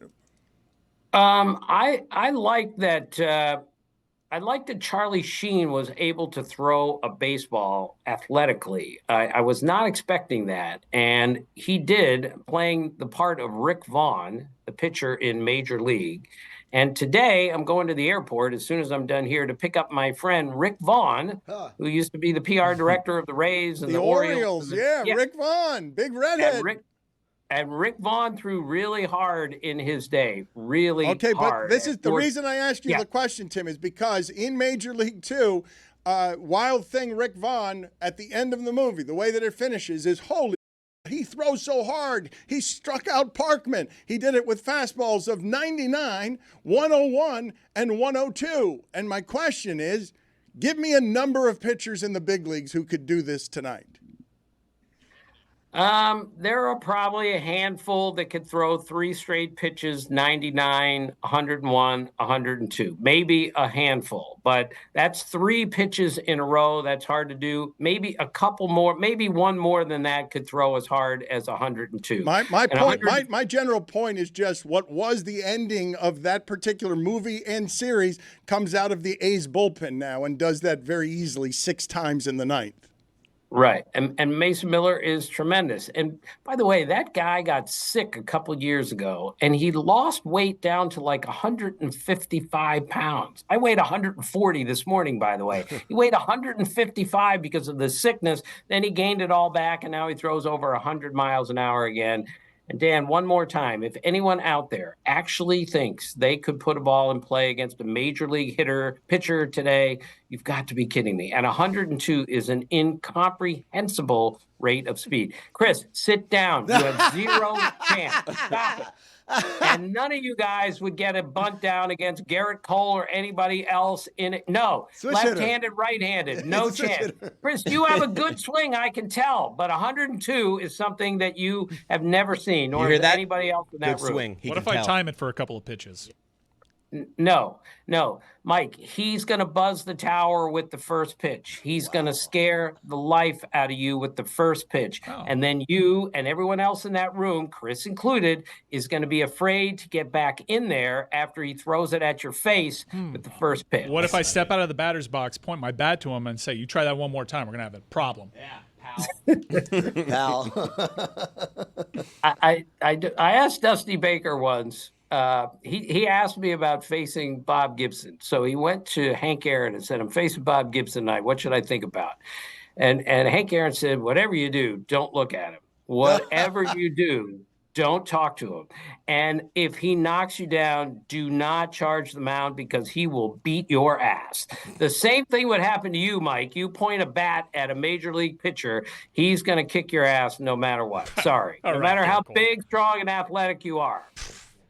All right, Garrett Cole. You try that one more time, pal. All right, you try that one more time. That's how that stops. I love the jargon of Buzz the Tower. Oh, I love it so much. That's such a cool, and coming from Kurkjian, like he's some sort of 5-star general. Buzz the Tower. Oh, my God. But what he's saying, though, the lunacy of what he says is that it is common in that sport to, like, buzz the tower when what you're saying is throw that sphere 102 miles an hour at someone's face. You guys think you'd be scared of that? Yes, of course. You'd also be scared of something right down the middle. Yeah. No, and my first at bat in Glades Corey League, I got hit with a pitch. I did not swing the bat for the remainder of the season. Chris Cote, good on-base percentage, though. Tim, I'm not kidding you when I say if I put Chris Cote at right now in a batter's box against 102, would he see anything other than a black dot? No, and he would have zero chance, obviously, of getting hit or putting it in play. Set it up. Zero chance of making contact. And I must say, speaking of, the proudest moment I've ever had on this show was when Dan asked me if you would name a rock band, which you would be in, and name it after a baseball term. I said Buzz the Tower. What a great name for a rock band. And that was because Dan asked me a stupid question, as he always does, and I came up with a stupid answer. The Tower. That's a cool answer. Thank you, Seattle. We are Buzz the Tower. Yeah. Tim, give me 20 pitches. I'll make contact. I'm not saying I'm getting a hit. There will be contact with the bat on one of those. You're 20 discounting pitches. that we're on the on deck circle. We're timing that pitch. We're timing it. Chris, Mike, if it's a competition and the pitcher loses, Jacob deGrom loses, if you put it in play or make contact, he's not going to lose. He's going to make sure that you don't make contact, even if he has to throw one up and in. Zero chance, Chris. Sorry. I can achieve all things through Christ. Tim, I got a question for you. Football players are renowned. They watch a ton of film. They're constantly consuming film. I would say that you can't be a pro football player if you're not watching film, right? Basketball players, there are some who watch a lot of film, but there are some who are just kind of like off the feel of, especially if guys are vets. Like I know how guys are going to play, and I can adjust and figure it out. For baseball players, do they typically all watch a ton of film like the football players, or are there guys that just go out there and say, I've faced this pitcher enough times, I know what I'm doing? Yeah, most players look at their iPad or some sort of video device after most at-bats just to see what it looked like. And it bothers me, it worries me a little bit that a young pitcher was asked a couple years ago by his pitching coach, after the young pitcher had just thrown a bullpen, how did your bullpen go? And the pitcher said, I don't know, I'll have to look at my iPad. So he couldn't even tell you how he threw for 10 minutes in the bullpen until he looked at his iPad and went over it. Same pitcher was asked, all right, you're facing Judge, base loaded, 2 outs, 8th inning, 2-2 count, what pitch are you throwing? And he said, whatever my iPad tells me to throw. And that's my worrisome part, is that we've stopped watching the games to some degree, and we are watching our iPads and our at-bats and our bullpens instead of actually watching the game. A couple of things here, Tim. I want to break some news for you, and in exchange for that, I want you to do a promo for Jeremy Tachet's new show, Buzz the Tower, instead of what he's got coming on later in the show. It's presently called Pitch Clock or some other thing, or Pitch Count. Yeah, no, that's right. Or something else, but I'd like to call it Buzz the Tower, sponsor or executive produced by Tim Kurkjian. If he breaks some news here that you did not know about baseball, that we surprise you with, will you cut a promo for Jeremy Tachet's new baseball show, Buzz the Tower? Yes, I think I've made it clear. I will do just about anything on this show. Okay, let's see. Very unlike me, but if Dan asks me, I'll do it. All right, so that's a deal. That's the bet. Let's see if we can surprise Tim Kurkjian. It's rare to surprise him, anything baseball related. And you're asking me to be able to accomplish this. Okay, so here's what I would say. Tim,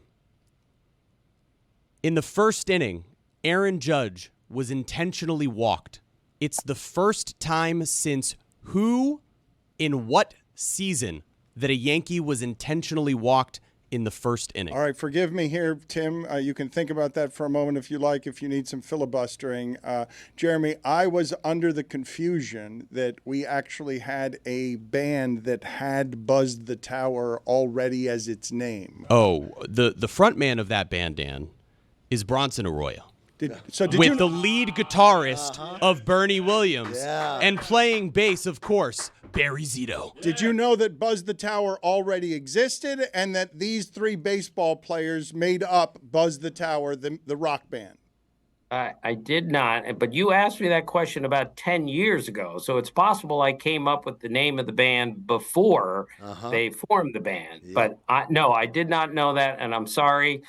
As for the intentional walks, I'm going to filibuster. Judge was walked intentionally in the first 2 innings yesterday. Think about that for a second. That's happened 5 other times in the last 30 years. Twice to Barry Bonds, once to Freddie Freeman, once to Albert Pujols, and once to Jose Ramirez. But to get walked twice intentionally in the first 2 innings is very unusual, and I don't know the last Yankee to do this, so you have indeed stumped me. But my guess is it was Aaron Judge some other time, but I don't know. The answer is on June 17th, 2012. Robinson Cano is the last Yankee who was walked intentionally in the first inning. You math guys know how to party. Look how mad Tim is at himself. That's not fair. None of that is fair. I'm not. Well, by the way, Roger Maris was not intentionally walked one time in 1961 when he hit 61 home runs.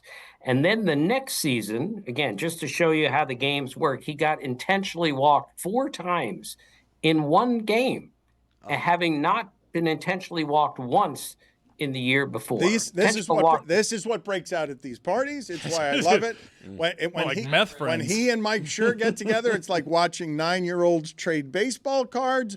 That's Tim, a party to you? It is a party. I'm going to do this. I'm going to show you what a party it is at some point. I'm going to show you. Buzz the Tower. Go ahead as you get out of here, Tim. Just buzz the tower. Jeremy Tachet's new show is endorsed by Tim Kurkjian. You owe us this because we stumped you. Go ahead and do the endorsement. In the second hour of today's show, we have a new show, Jeremy Tachet, Buzz the Tower. Right. Jeremy Tachet has a new show. It's called Buzz the Tower. I am the director and the producer of the show. Please watch. It'll be well worth it. It's really Promo good. cut. I don't know why you had to yell at us. Yeah. Tim, thank you. It's always nice seeing you. It was good seeing you again. It's always lovely when you stop by. Well, thanks for having me, fellas. I'll see you. Thanks, Tim. So it's no longer Pitch Clock. It is now Buzz the Tower. Get Angel on the graphics. Everybody's good. Everybody's good with this. It's a cooler name. Yeah, absolutely. Well, he's now the director and producer too, so the fees are definitely going to be divvied up a lot different. Next week we'll talk about that. This week we're going to stick with calling it the Pitch Clock, and then into June we'll settle the financials. What got Maverick in trouble at Top Gun?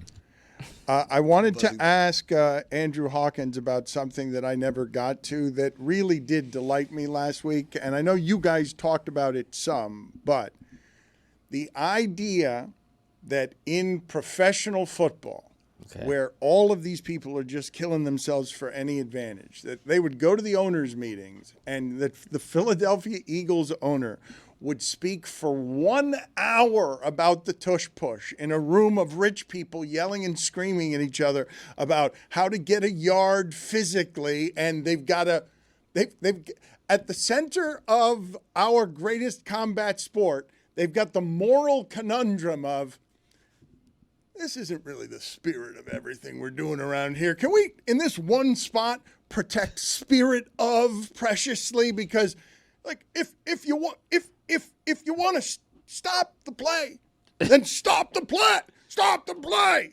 And then you've got the Eagles owner, stop the play. Like you say, I won the championship. You can't stop my play, rich guys. I'm getting juiced up, baby. So these rich people yelling about this for an hour as the other owners are like, have you said enough yet? It's one of the great dumb things I've ever seen at the top of leadership in anything. That's football, baby. That's how it goes, Dan. It's all about, it doesn't matter how rich you are, how competitive are you. Can you stop me? Can you stop my team? If so, do it. Don't change the rules. Be a man. I don't care how rich, how old, how fragile the bones may be. It's a spirit. Let's go. Were they at the Breakers when they were doing these meetings? Yes, the Breakers. Traditionally, there's something that is overlooked, and the NFL and the other teams that oppose this have done a really good job in shaping this narrative. In that's an anti-football play. That's not football. That's not what we tune into. I think it's as simple as this: there was one team that actually came out in support of the Philadelphia Eagles that plays the Philadelphia Eagles. All these teams are just doing what they should do. The responsibility to their team. If there is an unstoppable play that the Philadelphia Eagles run, and you play the Philadelphia Eagles or think you could play them down the line, you owe it to your franchise to come out and stomp your feet and say, no, not a good play, not aesthetically pleasing, not what we do, when all you're trying to do is win a freaking football game. Credit to Dan Campbell for being like, yeah, we play them. We like to do that too. They can do it. Only team that plays Philadelphia that came out in support of the play. It doesn't surprise me it was Dan Campbell. Absolutely. Nafisa Cobbler. That's a good one. Hey, it is a football play. We all fell for it. We all fell for this aesthetically pleasing debate when it's just teams trying to find an advantage because that team has one. They've been kicking our ass with it. We want to win the football games and take away this short yardage play. It's all they're doing. They probably, if they were successful at it, they'd be like, don't take this play away. If they didn't have to worry about the Philadelphia Eagles, they'd be, hell if I care. But they are trying to win football games, and taking that play away from them increases your probability of beating them. The issue isn't the tush push. Like, yes, it's an unstoppable play, but it's within the rules, and that is the whole point of the game, to try to find the plays where your probability is so high that you can bank on it. The issue is, can you stop them in first and second down, which they can't because the roster is so talented. Like the way that they've constructed the roster, that's why it's impossible, because now they bank their entire offense off of, hey, we just need 9 yards. We just maybe even need 8 yards. Skylar Diggin.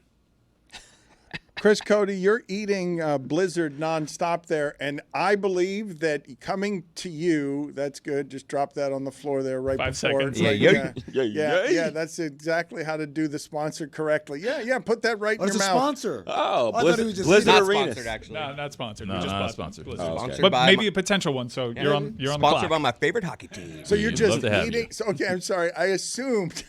My bad. I'm celebrating. My bad. I thought that was product placement. No. Why would I think that? It's before 11 a.m. And a blizzard is aggressive, I would say. If Marchand can do it, I'll do it. Okay. What you got in there? But Marchand didn't do it.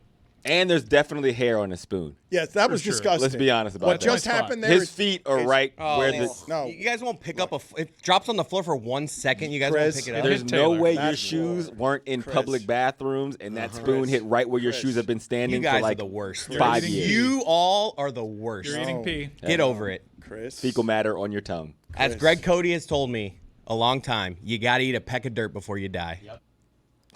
And a peck is a lot more than it sounds. It's like a big bag. Sabrina Ionescu.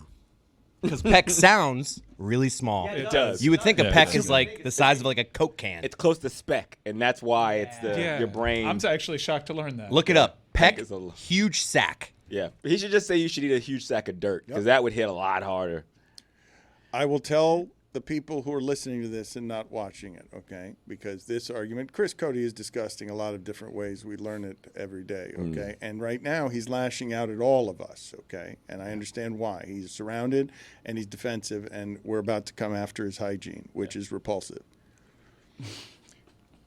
And fairly, I might add. And so he's just like throwing smoke everywhere, smoke bombs. So I'm going to tell the audience that might not have seen what happened there, which is he had a Blizzard in his hand, and those are delightful. They are delicious. And as soon as I was going to him, visually, the plastic spoon that he had fell on the floor at his feet with a sound I could hear.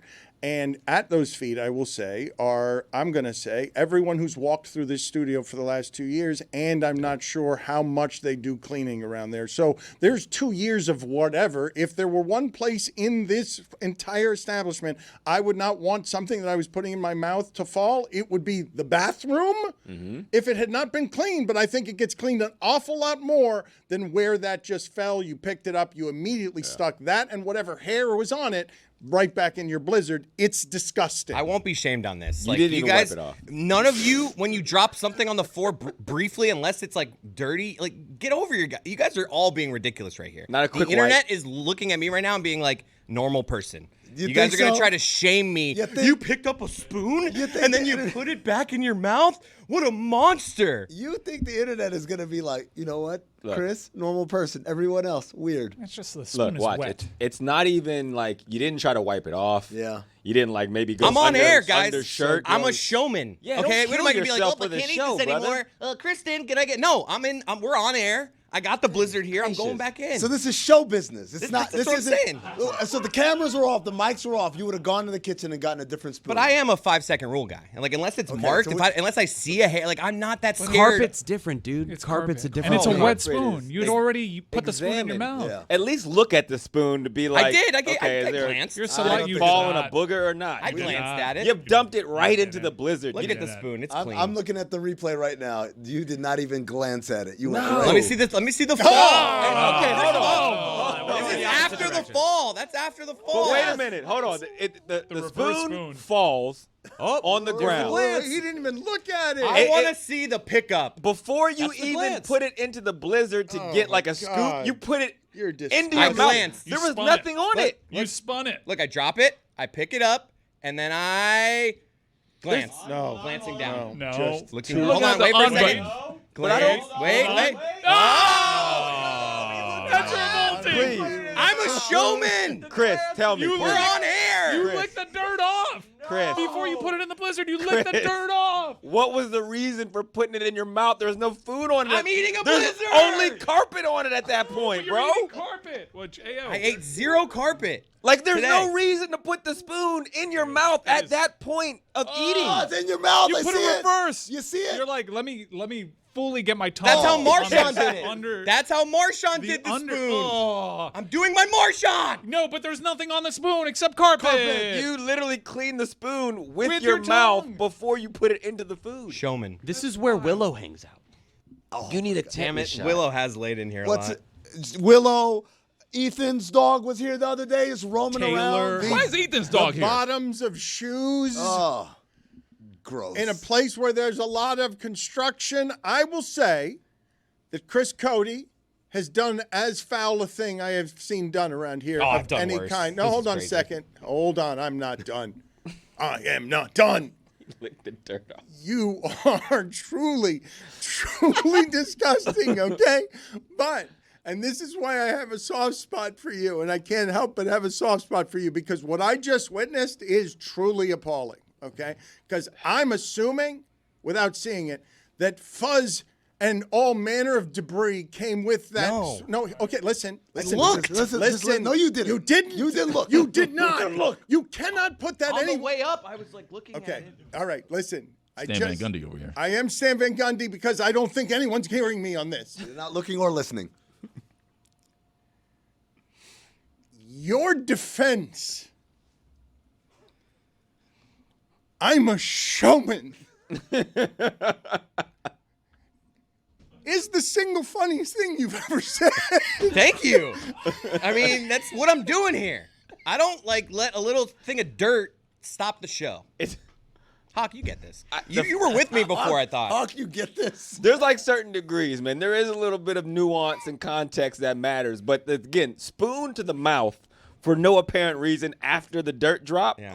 It's objectively wild. So Mike is doing an experiment right now. Mike He is just put a wet towel Oh, on the Mike, floor. He's Mike. gonna lift it up, and we're gonna see. I'm telling you, the cleaning people come in here. Like we're spending a lot of money on cleaning. Like there's people all the time in here cleaning. So what is it? That the floor is clean, or that you're a showman, or the 5 second? You're giving me a lot of explanations here. I glanced, didn't see anything, so I'm a showman. Don't care. Let's go.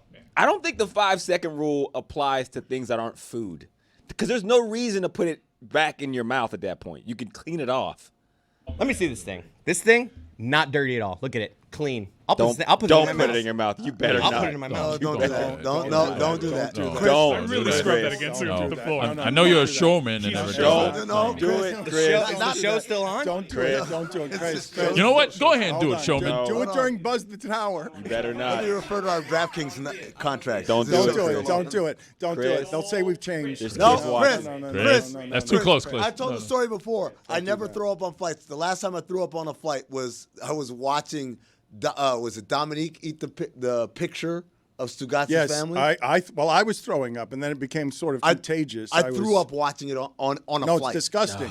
Don't do it, Chris. Bill, no, don't do this. You think I'm afraid of this thing, though? No. I just need you guys to acknowledge that I will. I won't do it. If you don't want me to do it, No. Mike, stop doing that, Mike. he said I won't. Why do you want to do disgusting I things? don't want to No, do it. don't go Dude, to But Vaughn. is His hand there shaking. time left in this show, Hop? Oh yeah, there's time. Is the baby. show on? Show is on. His hand is Don't be a shaking. Oh, no. I feel good about that. A lot of fibers. I feel good about that. You know what? That's Showman. I hate to do Showman. it. Showman. Showman. Showman.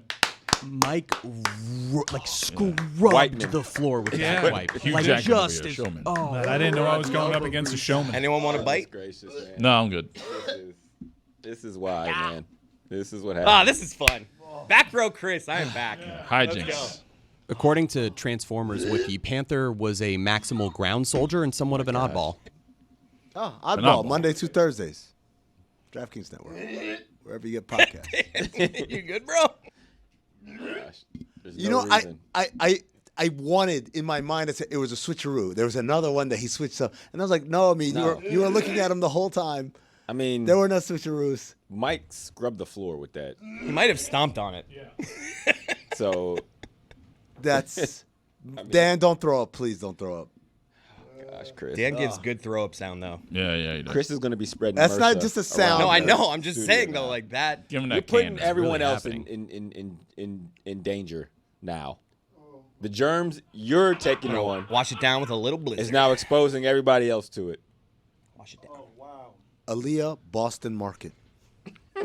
My eyes are watering. This must be what it's like to try and hold it from farting on a plane.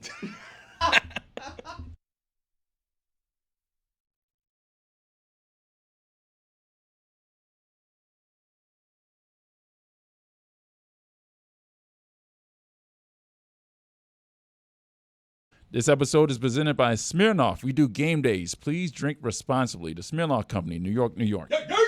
Do not let me forget to ask Juju about your Blizzard incident and how disgusting. Yeah, he's not gonna like that. Well, Neither is David. Neither is Samson either. Buzz the Tower coming up in 20 minutes. A hot news show that's totally different from the outdated and defunct and fossilized Pitch Clock. Buzz the Tower. Pitch Clock was fun while it lasted. Now Buzz the Tower, which will not be referenced during the episode, but will be next month when we get it contractually figured out. Buzz the Tower. Right. It's coming up in 20 minutes. David, what is your favorite baseball phrase? David Samson with us here for a reason, by the way. I owe him a bit of an apology and more of a celebration than I gave him yesterday for double the David we're about to get. David Samson has signed a new deal. He bet on himself. He cashes that bet. DraftKings cashes big bets. They've cashed the David Samson bet. You are now going to get twice as much David Samson in your life. Everybody was asking for that, right? 10 times a week. That's 10. It's not 10 times a week, but it's 10 hours a week. And for those of you who haven't noticed, incidentally, a giant media success story. This is a crowded space. Everyone is fighting for those dollars. David Samson has a functioning business. It's part of the reason that I and we decided to do what we decided to do. Pablo Torre has a functioning business. Stugotz is going to create a functioning business out of God Bless Football. So, Samson, congratulations. Double the David. Nobody was really asking for it, but congratulations anyway. Well, actually, the people who were asking for it are the people who write the checks. So when DraftKings approached, and really, Dan, it starts with you and what you do every day with your loyal audience. And the deal that Metal Art did with DraftKings, which you announced yesterday, I think you, in all of the bungling and anxiety that you may have over it, it is quite a nod to what you do. And what you do is you talk about your loyal audience, but that loyal audience really helps monetize an entire company. Okay, but hold on. And what happens is, Dan, you provide such quality and that I basically suck on your fumes. And I was doing, yes, I do. Whoa. I'm a fume sucker. Come on. Quality, that's Come what we give. on, Come on. Look, the reason I wanted to bring this up is because I failed yesterday in saying that look, this has been a process. David has made a media career after his other career. It's really hard to do. This is an achievement, what he has done to be in this economy, this media economy, someone that people want and will pay more for. So salute to you on something that has been a really special achievement. You should, guys, seriously on this. David has run 7 marathons on 7 continents in 7 days. Is that a bigger achievement than this? No. It's really hard in the media space. It's saturated. He's carved out the sports business lane, but also he is battling something that is even tougher than a marathon. His own public persona. He is very unliked. Yeah, well, we've laundered him. Yeah, we've laundered him. We have sports washing over here. You say you've laundered me, Dan, but I would actually argue that in spite of some of the roadblocks you've put up, which has actually made our show better and me better at what I do because it's given me the skin to persevere. Because while, Mike, I agree that there could be a fraction of people who you're related to who are upset with the things I did all those years ago, there's a whole big audience. When Nothing Personal first started, over 90% of the audience was Florida-based, and now it's below 7%. All right, and while the show has grown, I can understand why you would push back on the notion unliked, and I know that it probably gets exhausting how we frame you on the show. I just mean to the masses, because you do a national show, your name is usually associated with the ballpark, and if you run a Google search on David Samson, you're going to find some negative posts out there. So you've overcome that. I'm actually complimenting you. We've laundered you. Well, I appreciate the Tide Pod usage, but I would say that the most important thing when you're doing a daily show is just respecting the audience and giving the people what they want and make fun as you wish. But what people are interested in are the stories we cover. And it's not that we cover the serious story stupidly or the stupid stories seriously. That's for our friend Pablo. Yeah. What we do is we give a lane and an understanding to people of what's actually happening, because I did it for so many years in the industry, in the world of sports business. So I love uncovering the mysteries that surround the business of sports, and we do it every day. We did it for an hour. Now we're going to do it for 2 hours. We're going to have people calling in and involved in the show once a week. There's a new phone number, 631-377-4869. That's 631-DPS-4869. Leave a voicemail. You'll get on the show. We're going to review movies. You're going to get more Coca. You're going to get guests on the show each week. So it's really exciting what you've enabled me to do. And DraftKings is obviously behind this. They see something in me and in what you provide that obviously provides value to them. And my view is we might as well keep going. Congratulations on all of the success. Nothing Personal is the name of the podcast. And he is, right now, the leading sports business authority nationally in America. And this particular podcast isn't just sports business, but also, and this is not a small thing either, The Sporting Class with him, John Skipper, and Pablo Torre. It is the most awarded and acclaimed sports business podcast listened to by other executives as well. So David Samson is clearly climbing in the business, but are we a roadblocker or we're the source of your fume sucking? Because it can't be both of those things. Well, no, you have turned from roadblocker to fume sucker. So here's how it worked. You're Dan. the fume sucker. Well, it's interesting because now I view it the number of hours that we'll be providing that you may be sucking on some of our fumes as well. We're mutual fume suckers. No. Suck your own fumes. How disgusted, David, would you be by the things that have happened here today? Chris Cote was eating a Blizzard and he dropped the plastic spoon at his feet in that studio back there where people have been standing for 2 years with their sneakers and immediately picked it up without looking and put it back in his cup. Tell me what your thoughts on this are as a germaphobe. You throw the spoon away and start over. There's no way, Chris, you actually did that. Yeah, he did do that. Here's the video proof. Yes, here's the video proof right here. Yes, he just put it right back in there after dropping it. And the question to you is, on a scale of 1 to 10, how disgusting is this for you? That's a solid 6. And what I'm worried about is, given the staffing of the show requirements, I'm worried that Chris is going to get sick. Because basically he just ate Jeremy's shoes. My throat does hurt a little bit. Yes. A lot of people are pointing out that your shirt stinks as well. I don't think that. That's not me. I'm not saying that. It's a great shirt. I'm simply. I love how much David loves all his shirts. Anytime we do this, he's like, "What are you guys talking about?" The shirt is loud. The shirt is indisputably loud. But I'm the vessel here. I'm not. This is not my opinion. I'm used to how you dress. The end of his sleeves. That's just ridiculous looking, man.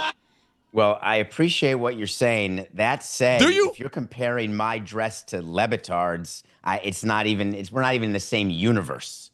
The guy's a schlepper. Wow. Going at you, Dan. You think you're high fashion society compared to me right now? Oh, wow. Dan, I think it's more self-evident than the sunrise. Is it?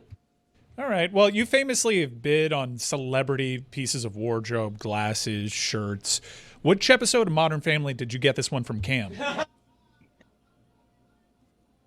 This is actually bought off the rack online, 40% off, Robert Graham, and you yourself can get this shirt and look the way I look if you so choose. Do you guys realize that if we gave him one of Cam's actual shirts, it would be like you were termite fumigating a tented home? Be a tarp from Pro Player. What are you doing to Cam? It's not Cam. I'm doing it to David. It's David. I'm doing David it to. Small. It's David. It's not Cam. Cam's. What's your best tarp story from Pro Player? Any fun ones? Anybody get caught in it? Any dangerous things? Oh, can we look at the groundskeeper that flicked off the camera yesterday? Nothing personal Tigers is game? the name of the podcast. Congratulations. We're not doing show around David Samson. We were just simply here to salute and celebrate something I failed to do yesterday because it really is an achievement. David, before you get out of here, just explain it to people because our fans, guys, felt a little remiss in not maybe understanding what yesterday's announcement and announcements, as it should have been with his show, actually mean. It means that after leaving ESPN and betting on ourselves, we are a unit that sets industry standards for what it is that you can be paid for doing this daily and bills better than anyone in the sports podcast stream because our audience is so loyal that we have proven, no matter how you do the metrics today, that audience comes with us and every single day. And I don't believe because sports media is covered so poorly that people actually understand what was just done here and what the achievement is in it in this media climate to set industry standard on what deals can be when you grab your own independence and you have the power of your own things. And one of those things is the audience, and that audience is the most loyal in the game. Yeah, I don't know if you want to tout your own horn the way I'm about to, because what you just said, people overlook. Anyone can have a microphone, anyone. But to actually have an opportunity to have a partner like DraftKings and have them give the support that they give to you and your show, and then basically the shows in your orbit like my show and like Pablo's show, that's significant. And what you need are people who grind the way you do every day, doing a show, delivering to the audience. And I learned from you to do the same thing. And my background in baseball, where you play every day, you show up no matter what. Kids' graduations, forget it. There's a show to do, you do it. And that's what you do every day. And you get rewarded for that with a loyal audience. And when you have that, you get rewarded with a deal, really an all-encompassing deal like DraftKings offered that you accepted and then that I accepted as well with you. It really is a credit to the whole staff of Meadowlark and to you as the conductor of what you call a train of chaos and I call a train of beauty. So this is a bit too much, and I like Train of Chaos much better than Train of Beauty. I don't need Train of Beauty here. Also, it's toot your own horn, not tout your own horn. But Mike, to the degree that you've been helping wherever it is and everywhere you have been on business development, the business of this deal that our audience may know, but the broader sports audience doesn't know, is that DraftKings has allowed us to do something very few people can do because they're partnering with us in a much bigger, more substantive, and genuinely soulful way. Genuinely soulful. Imagine that around the gambling dollars, because it's important to them to make sure our independence stays what it is. And it's important to them to see how easy it is for our sponsors to be taken care of when we send our audience to our sponsors. Yeah, we have a very special, loyal audience that, we were talking about Conan O'Brien earlier in the week, and someone texted me thanking me for that segment. They were a big Conan O'Brien fan, and they drew parallels to Conan's career and our career. Now, that's very high praise. But much like Conan, we've been at a lot of places over the course of our 20-year run. And we've had partners like Miller Lite that have been with us for most of these 20 years. We've also had audience that remember listening to us on an AM radio dial and wherever we were available, popping up on a Twitch stream every 17 days or so. They've stuck with us. And for DraftKings to recognize that, continue to put their faith in us in an evolving media landscape as we continue to learn on the fly. We're long in the tooth, and we're constantly learning new things and tweaking and putting our audience through a lot of tests. And it's not meant to be made as hoop jumping, but some of them may feel that they have jumped through hoops to continue following us because they've been passionate. You can't replicate this. You can't just put this together. They've tried in previous time slots. We've seen it. You just put two people together and think that you can make magic like this for 20 years, and it's not necessarily the case, and we're very committed to the work. And I'm really proud of what you said in the statement that I read about touting this partnership in particular, because we are a very opinionated show. We are not easy, and we've had a lot of stops, and I've heard the feedback on the way out. DraftKings likes that about us. They allow us to be free. They're as non-invasive of a partner as we've ever had. And I can't thank them enough for that. It is funny. It really is funny to say, David, and I'm just going to keep saying this because it's hard to get the support of people these days that just stays with you. Just look, even around the FU money where it's Bezos and tariffs, like it's hard to get people who back you with their money and then say, nah, we see what just happened. We see that you guys, with this freedom, actually deliver on what it is that you said you were going to bring us, and now they back us again. And again, David, how do I say this? Because I really don't know. You've been involved with some of the business of this. This is navel gazing. It is, but we want to keep the audience. Yeah, we want to keep them. Okay, I'll stop. Throw them in like a "Would you attend their funeral?" type of game. All right, let's do that. Let's get James Okay. Larden. Yeah, we're back. All right, sorry, my bad. I didn't realize. Why didn't you play the Magic Creative Content or something? I thought you had devices for this shit. Happy music. It's time to play. I don't think we actually have a voice behind this. Would you attend their funeral? David, you've been the best ever to play this game. You are quite simply the Tom Brady of this game because you answer honestly, to your own personal detriment, I may add. Dan's second best. He's forever changed his relationship with Michael K. So, your first question for Would you attend their funeral? Would you attend former Marlins first baseman Mike Jacobs' funeral? No. He hit 30 home runs for you. And he was almost Jewish. Yeah, So that counts. How is one almost? Would you have gone to his funeral if he was Jewish? Wait, what? It might have helped. Oh, we honored him on Jewish Heritage Day because the last name's Jacob, so you can get away with it. But of course, he's not Jewish, but no one needs to know that. Wait a second. And So he's Jewish. he's very much ish. You honored a player on Jewish Heritage Night that was not Jewish. And But you he had talked a about Jewish this. name. So wait. Wait. He had a Jewish name. Wait. He whimpers out of the side of his face. So you talked about this beforehand. Was the assumption made that he was Jewish? You when he knew? wasn't? You knew that he wasn't. I knew he put the G in Goyim. Of course I knew he wasn't Jewish. So that's a fraud on the. Why'd you go through That's with fraud. What? Because, wait a minute. Wait, what? because when you announce Jewish Heritage Day and like a bobblehead of Mike Jacobs, everyone's like, oh my God, you have a great Jewish player. And we're like, yeah, he's hitting 30 bombs. He's part of our young core. It's a great idea to honor him and to celebrate Jewish Heritage Night. But he's not. Oh, I forgot. He goes to church on Sundays. So you were just trying to trick all of the Jewish people in South Florida into having a new favorite player named Mike Jacobs just because his name is Michael Jacobs? Well, listen, yeah. So yes is the Wow. answer. Amazing. But David, that is fraud. You understand that Wait a minute. Well, hold on. Stop using legal words that you may not understand.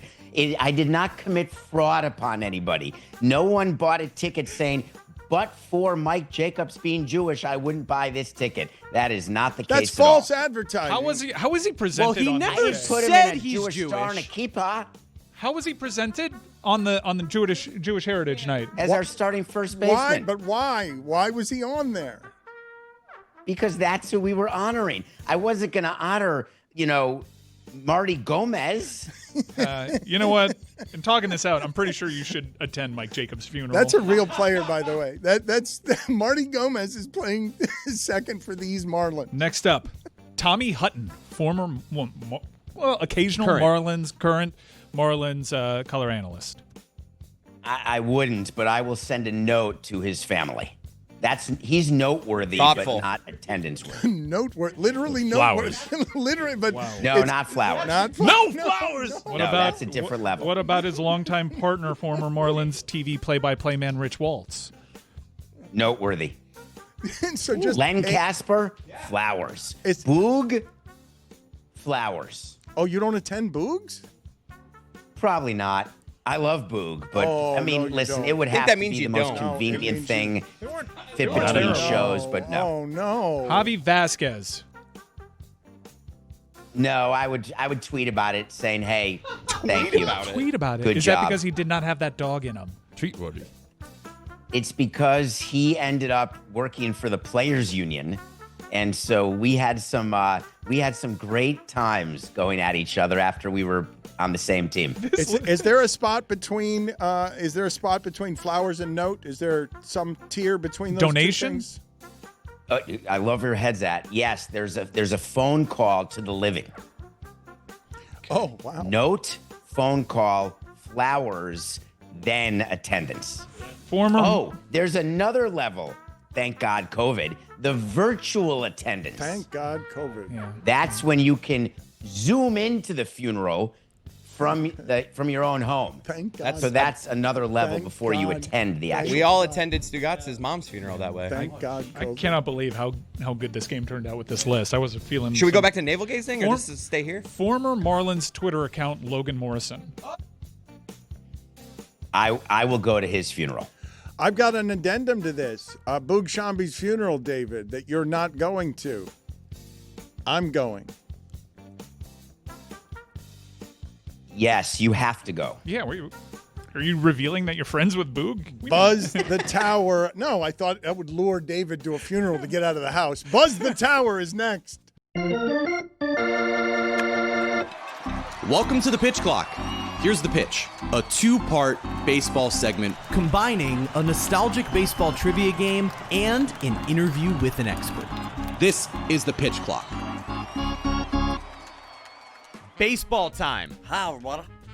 Pitch Clock is back. Can't wait to get started. We'll have our 2025 MLB expert with us in just a moment, but I'm coming off a victory in trivia, so I'm feeling good, but also I know that means more likely than not I'm about to experience a loss. It's myself, it's Chris Cote, and that means Taylor Vipolis is here. Taylor, our trivia game for today. Let's get it rolling. We're going to do the baseball card game where I'm going to give you a player from 2005. You have to say whose opening day lineup they were in. Taylor, who do you want to go first here? Chris Cote, first name, Rafael Palmeiro. I mean, there's clearly just two choices here. I'm going to go with my gut and go with the Texas Rangers. He was not a Texas Ranger. Was Rafael Palmeiro a Baltimore Oriole in 2005? Obviously, if it wasn't a Ranger, I'd be He was a Baltimore Oriole. Yeah, baby. Stupid. All right, time to potentially take a 2-0 lead in round one. Let's see. Taylor, what's my question? Sean Green, Jeremy. Oh, no. because I feel like there's an obvious answer where he played most of his career, and I feel like that's the place where I want to say, but I feel like you're throwing me off on purpose. But maybe he got traded mid-season. I'm just going to stick with it because I don't know if Chris will know the other one. So I'll say the Los Angeles Dodgers. Damn it! Even though I know I'm wrong. Where did he go? He was not a Dodger. He wasn't a Dodger. I have another one I'm going to write it down because I have it in my head. Every team I'm picturing is a blue team, but it's just because I'm picturing him in the goddamn and the Dodgers uniform. The New York Mets. That's the team I wrote down. Is it right? He was not a Met in 2005. He was in the Diamondbacks opening day lineup. Wow. You are such a dick for putting that. Like, that is such a dick move right there. So it's a 1-0 lead after one round of this game. Round 2, Not Chris, cool. you're up. Not cool. Sammy Sosa. Sammy Sosa. Where the hell did he get traded to? Whatever, Cubs. He was not a Cub in 2005. Jeremy Chance of Steel. Okay, so at the end of his career, I know where he played, but I don't know if there was a spot in between. I'm actually going to go with the same guess as I had before. Was he an Oriole? Chris, he got double Orioles. You got double Oriole. He was an Oriole. Double stuffed Oriole. 2-0. All the easy ones. My guess now? Richie Sexson. Now I know what game he's playing here. I know the team he wants you to say, and I know where he went. Oh, next. that's funny. Finally. Oh, you do? Okay. All right. I know a team that he was on, and it's the only one that I can think of at the moment. So I'm just going to say it, and I think I'm handing you a point here. I'm going to say Milwaukee Brewers. Yeah, I mean, that's the team he was known for. So But then he got traded, if right? you say yes and gave him one when he was on the Brewers, this is just you. Was he on the Brewers? Was he on the Brewers? Was he on the Brewers? He was not on the Brewers in He was 2005. on the Seattle Mariners. Seattle Mariners is correct. Yes. All right, 2-1 game. That's honestly, Chris, good. That was well done. Back for a second week in a row. I believe our first ever repeat guest back-to-back weeks. It's Adnan Virk, our go-to 2025 MLB analyst. Adnan, thank you for being here. We're going to get right into this here because we're approaching the very end of the month of May. We're past Memorial Day, and that's normally a time where you can take account of the standings and have some real takeaways about where this season is headed. So in the American League, it's the Yankees, Tigers, and Mariners leading their divisions. In the National League, it's the Phillies, Cubs, and Dodgers. First, the American League standings. You take a look. What is it that you see that stands out? Well, first of all, I'm a freelancer right now with Metal Arc Media, so never apologize for having me on back-to-back. You're like, I'm not going to call you for 5 weeks. I go, no, please call me every week. I'm looking to get every dollar I can. So always a pleasure to catch up with you, buddy. When I look at the standings, the first thought to me is that the New York Yankees have the largest division lead of any team right now in Major League Baseball. They're 7 games up right now in the AL East, and I feel like they're going to run away with it, right? The Red Sox, they're not a good team. They've lost 5 straight games. They're 400-500. The Jays are too inconsistent. The Rays aren't that good. And the Orioles are the worst team right now in perhaps the American League, aside from the Chicago White Sox. So I think the Yankees are going to run away with it. They've won 16 of 20 since May 6th. They lead the AL in win percentage, runs scored. They're second in ERA over that span. And they particularly mash against left-handed pitchers. Last night facing Yusei Kikuchi, they only win the game 1-0, but 866 OPS against lefties. Paul Goldschmidt's 533 against lefties. Judge has an 11-11 slug against them. Volpe's 5th right now in doubles. Ben Rice quietly has the 5th hard hit rate of any player in baseball, by only the bigger names like Otani and Judge you'd expect. And, of course, they're pitching. Schmidt last night, 6 strong innings. Fried, for me, is going to win the Cy Young. Without Garrett Cole, those guys haven't missed a beat. Even the struggles of Devin Williams have been able to hide because of Weaver and Mark Leonard Jr. So Yankees look like a juggernaut right now in the American League. With the Orioles being maybe one of the greatest surprises in the opposite direction, struggling so much, that division does look like something the Yankees will run away with. And the pitching has really been the thing that galvanizes you if you're a Yankee fan, that excites you, because without Garrett Cole, we all anticipated that would be a disaster. But let's look at the National League now. What are your biggest takeaways when you examine what those standings look like? So the positive when I look at the Chicago Cubs, and I called PCA as my breakout star of the year because I met him in spring training. I love the guy. He's got stars in his head. I go, how am I out room for this guy? And he's been awesome. And we knew his defense was good. Plus 23 outs above average since the start of last season. That's the best in all of baseball. But also his offense, of course. I mean, he's slugging over 600, and he's got 51 RBI, which is amazing. 49 RBI, excuse me. Seiya Suzuki has 51, his teammate. That's like the quietest 51 RBI in baseball. Suzuki's single season career high is 74. Only Aaron Judge and Ohtani have more extra base hits than him this season. So Suzuki leads in RBIs. I haven't even mentioned Kyle Tucker, of course, is one of the great hitters in our game and has done so much for that lineup. And Dansby Swanson, over the last month, his OPS went from 560 to 760. He's now back to being the above-average player that he should be. And Chicago looks really good right now, man. Like, only the Brewers and the Rays have more steals than the Cubs. So they're just slugging it. They're actually a fast team that has power and has all those different dimensions. Like I said, PCA right now is making a push for MVPs, leading in WAR.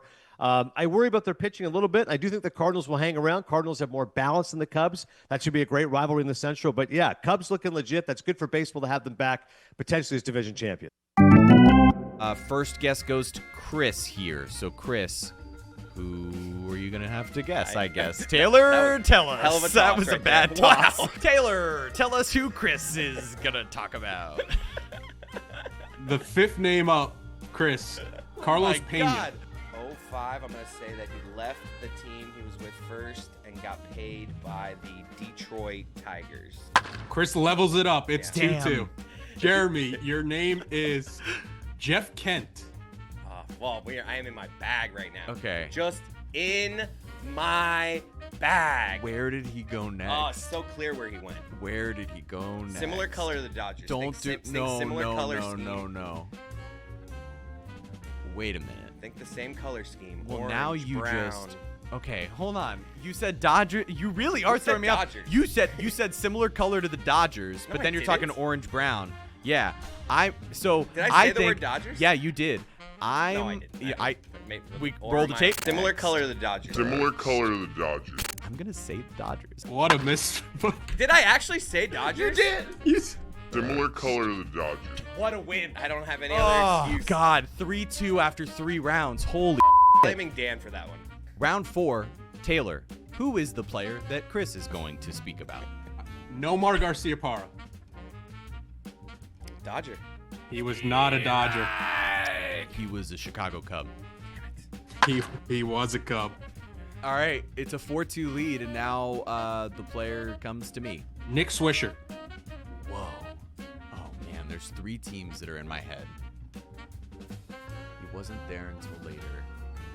I'm going to say Nick Swisher was a Chicago White Sox. That's wrong, right? He was not a White Sox. Chris Cote, chance to steal. Is it the Guardians? Or is it the Reds? I feel like he was a Yankee late in his career, so this might be too early, but I'm going to go Yankees. He was not a Yankee. Was he a Brave? He was not a Brave. Oakland. Damn, it just clicked.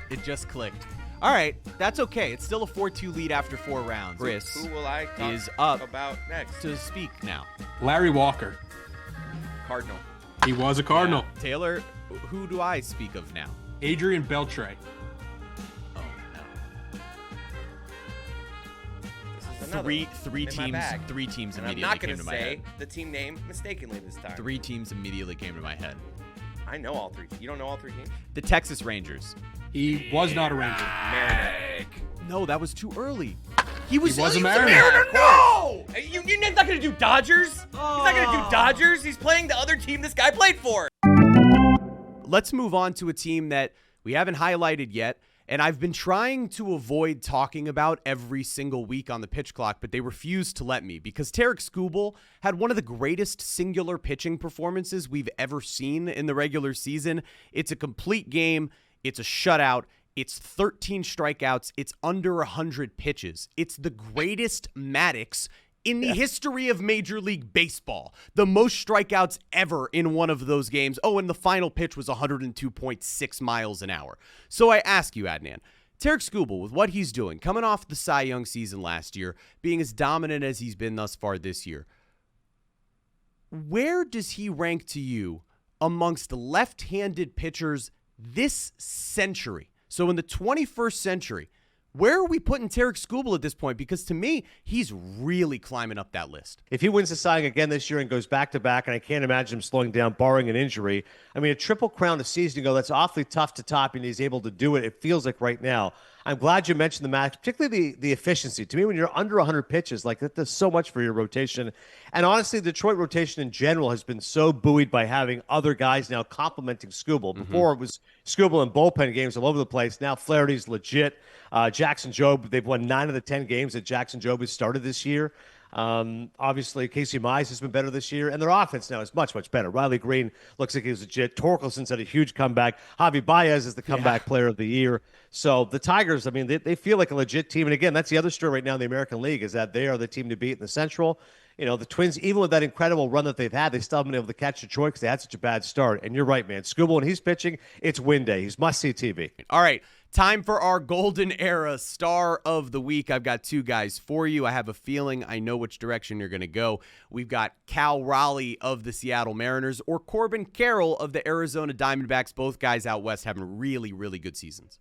Yeah, I'm going to go with Cal Raleigh, man. I mean, it doesn't matter whether it's the Big Kahuna, the Big Short, or the Big Lebowski. I'm going to go with the Big Dumper because this guy, unbelievable, buddy. 58 home runs he's on pace for, which would shatter the record by Salvio Perez, which was 47 by a catcher, which was set just a few years ago. Johnny Bench is the greatest catcher of all time. The most home runs he hit in a year was 45, so it looks like Raleigh's going to obliterate it. 8 home runs in 26 games at T-Mobile Park. He had 11 in 77 games last year. So much for not being able to hit in Seattle. He's proven that you can do so, and if he gets one more home run, he's going to have his 4th 20-home run season in his first 5 seasons. You're talking about a list with only Mike Piazza and Roy Campanella as catchers who have done that. And you and I can appreciate the nerdy aspects of it. His pitch framing is outstanding. He's among the top 4 catchers. The other guys are guys known for their defensive prowess, like Hedges and Alejandro Kirk. But he's right there with them in terms of pitch framing. He's top 5 in caught stealing percentage. He's a gun for an arm. His catcher ERA is one of the best in baseball. Again, he's catching that great staff in Seattle, but you see the numbers. They improve when Raleigh's behind the plate. He knows how to settle down guys like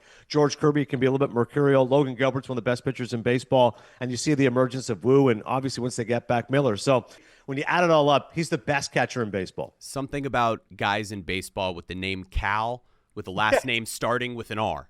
Something about that works. Cal Raleigh may be destined for some real greatness like Cal Ripken Jr. We'll see, but it's been an incredible start to his season. And Adnan, as always, it's great having you here on the Pitch Clock. Let's head back to our game between me and Chris. All right, last round. Taylor, tell Chris who to speak of now. Name me. Give me a name. Alou. Moises Alou. 03, he was in left field. Bartman. See, I'm doing this color thing again. So I'm like, I'm doing the same thing Giants, you are. but then I, for some reason, picture him as an Astro late in his career. So I'm going to go Astros. Moises Alou. He was not an Astro. Giants. He was a Yes! Did you know that? I knew he wasn't an Astro. No, but like before I said. No, I had Giants written down. Who is the name of which I will be bespoken? The name, Edgar Renteria. St. Louis Cardinals. Incorrect. I'm getting this right here. Where was he in 05? Oh, maybe. Write it down. And then in the team that I'm going to say for Edgar Renteria, because he played outside of the Marlins and then the Cardinals, we are going to say that Edgar Renteria also played for the Boston Red Sox. It is the Boston Red Sox. What? Oh! Is it? I swear to God, I just kind of. Is it? It is the Oh Red my Sox. God! I can't believe that you just I pulled just that hit out. a roulette ball. I can't believe that is a 1 out of 28. I just guessed. ridiculous. I just guessed. It's a tie game. I just guessed. I had, for what it's worth, I had Texas. I did not think it I was was the just Red picturing Sox. red, but Wow. I was like, obviously I'm doing the Cardinals. This is insane. And by the way, another 2, right? Or is this going to be sort of a sudden death scenario? Not another round. This will just be Then sudden someone death. gets the advantage if we only do. This is going to be a sudden death scenario. So is where it what, I'm gonna first give- one I'm- to get it? I'm going to give you guys a category. You're going to write down your answers. Closest number takes it home. Terrific. Let's do this. John Franco career saves. John Franco career saves. It's definitely got to start with like a 5 or 6, right? You think? I'm good. Okay, me too. Jeremy, reveal your number first. My number is 317. Oh, we're gonna have a good one. This is gonna be interesting. Oh, 369. We're both right near each other again, just like Jeter. I swear to God, if you get this again, Chris Cote. Yeah, baby. 424. Yeah, 424. baby. What a saves comeback. from John Franco. Edgar Renteria, Red Sox. What a moment. That was heartbreaking. Just guessed. John Franco, dead to me.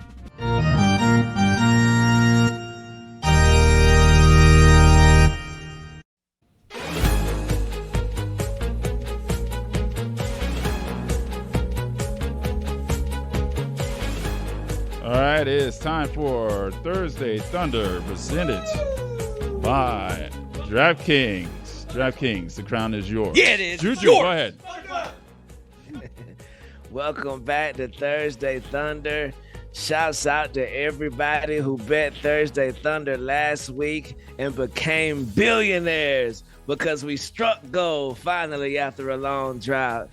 This week, we're going to try to replicate that greatness. First leg, Michael Jalen Brunson is going to have to show up for the Knicks tonight. So I'm going over 29.5 points for my brother Jalen Brunson because they're going to need him.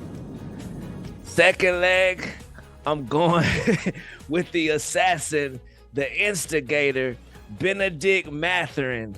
You feel me? Over 6.5 points for him because I think that wow, what a thunderous thunder. Tremendous thunder. I think he's going to be needed. He found something last game, and I think he's going to stick with it. I think he's going to give us at least 6.5 points tonight. Last leg, Tyrese Halliburton, over 9.5 assists. Oh, wait. Oh, it wasn't like this. No, it wasn't. It wasn't good timing. Sometimes there's a delay. You know how that works. Yeah, sometimes that does happen. You can't predict these things. Storm's still far away. Over 9.5 assists for Tyrese Halliburton. He's going to be dishing and diming. Dropping dimes, dropping dimes. For those of you who have not been following Juju and friends pop up after playoff games, they've been doing a great job on his alley-oop show post-game live after fun basketball games. So check them out tonight on YouTube, Saturday on YouTube. Before I go any further, though, the boldest take of the week. I have not done this yet this week, and forgive me for a second, Juju, before we get to today's topicry. Play for me, please, the boldest take of the week. You guys have increased the standard around here. There are now expectations for this thing. Let me hear what we've got this week. The Boost Mobile boldest take is presented by Boost Mobile, the newest 5G network in the country. You can call 305-486-GOTZ, G-O-T-Z. That's 305-486-4689. Hey, this is Paul on the mobile. First time, long time. Anybody who wants their toaster on less than a 4 setting doesn't actually want toast. I'll hang up and listen. Hello, this is Josh from my couch. Encores at concerts are a waste of time. Just play the songs without going backstage. Hey, it's Dan calling on a Play School phone. It's harder to clean up pancakes than it is to make them. That's all I got. You got the French on D. You got the French on D. When Karl Malone is coming straight ahead. And Shaq is dropping dunks on your head. Yeah, just remember what your old pal said. Yeah, you got the French on D. Yeah, you got the French on D. Hey, this is Chris from Texas. My bold take is ketchup is for kids. I'll hang up and listen. Hey, Isaiah calling from Las Vegas. Can we talk about the collusion among hot dog companies and hot dog buns? Hot dogs are sold in a pack of 10. Buns are sold in a pack of 8, forcing you to buy 2 packs, spending more money. We got to get to the bottom of this. I'll hang up and listen. Hey, it's Ryan on the mobile. This is my limited take, Greg Cote singing Houdini by Dua Lipa. I come and I go. Tell me all the ways you need me. I'm not here for long. Catch me or I go. Who needs me?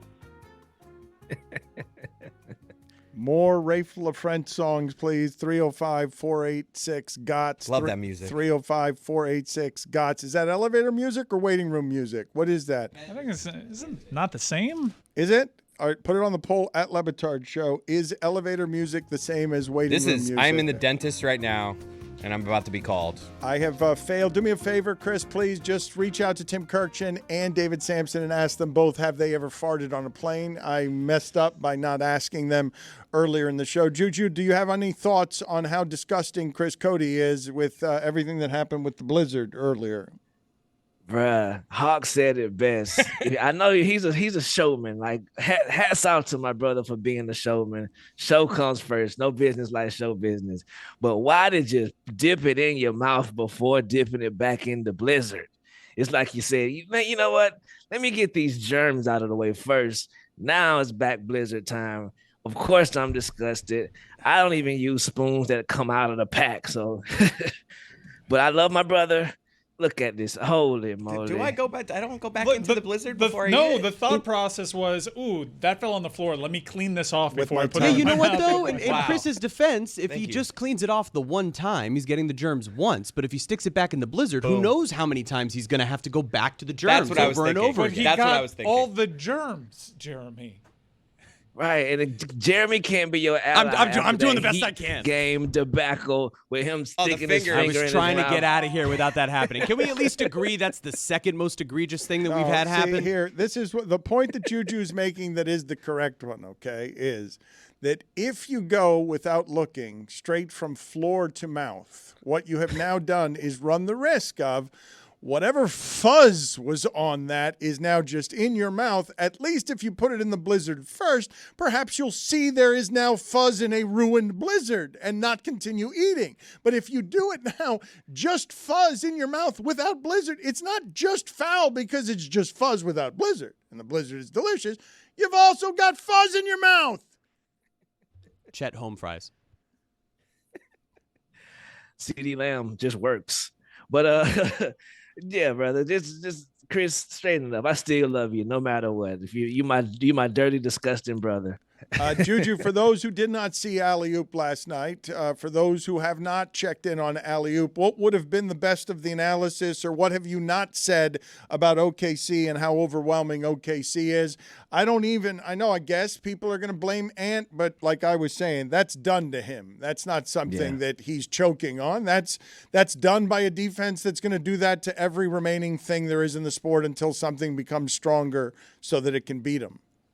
Right. I think that how y'all asked last week, will Julius Randle be a Hall of Famer? Ridiculous. I take that back 100%. I said yes.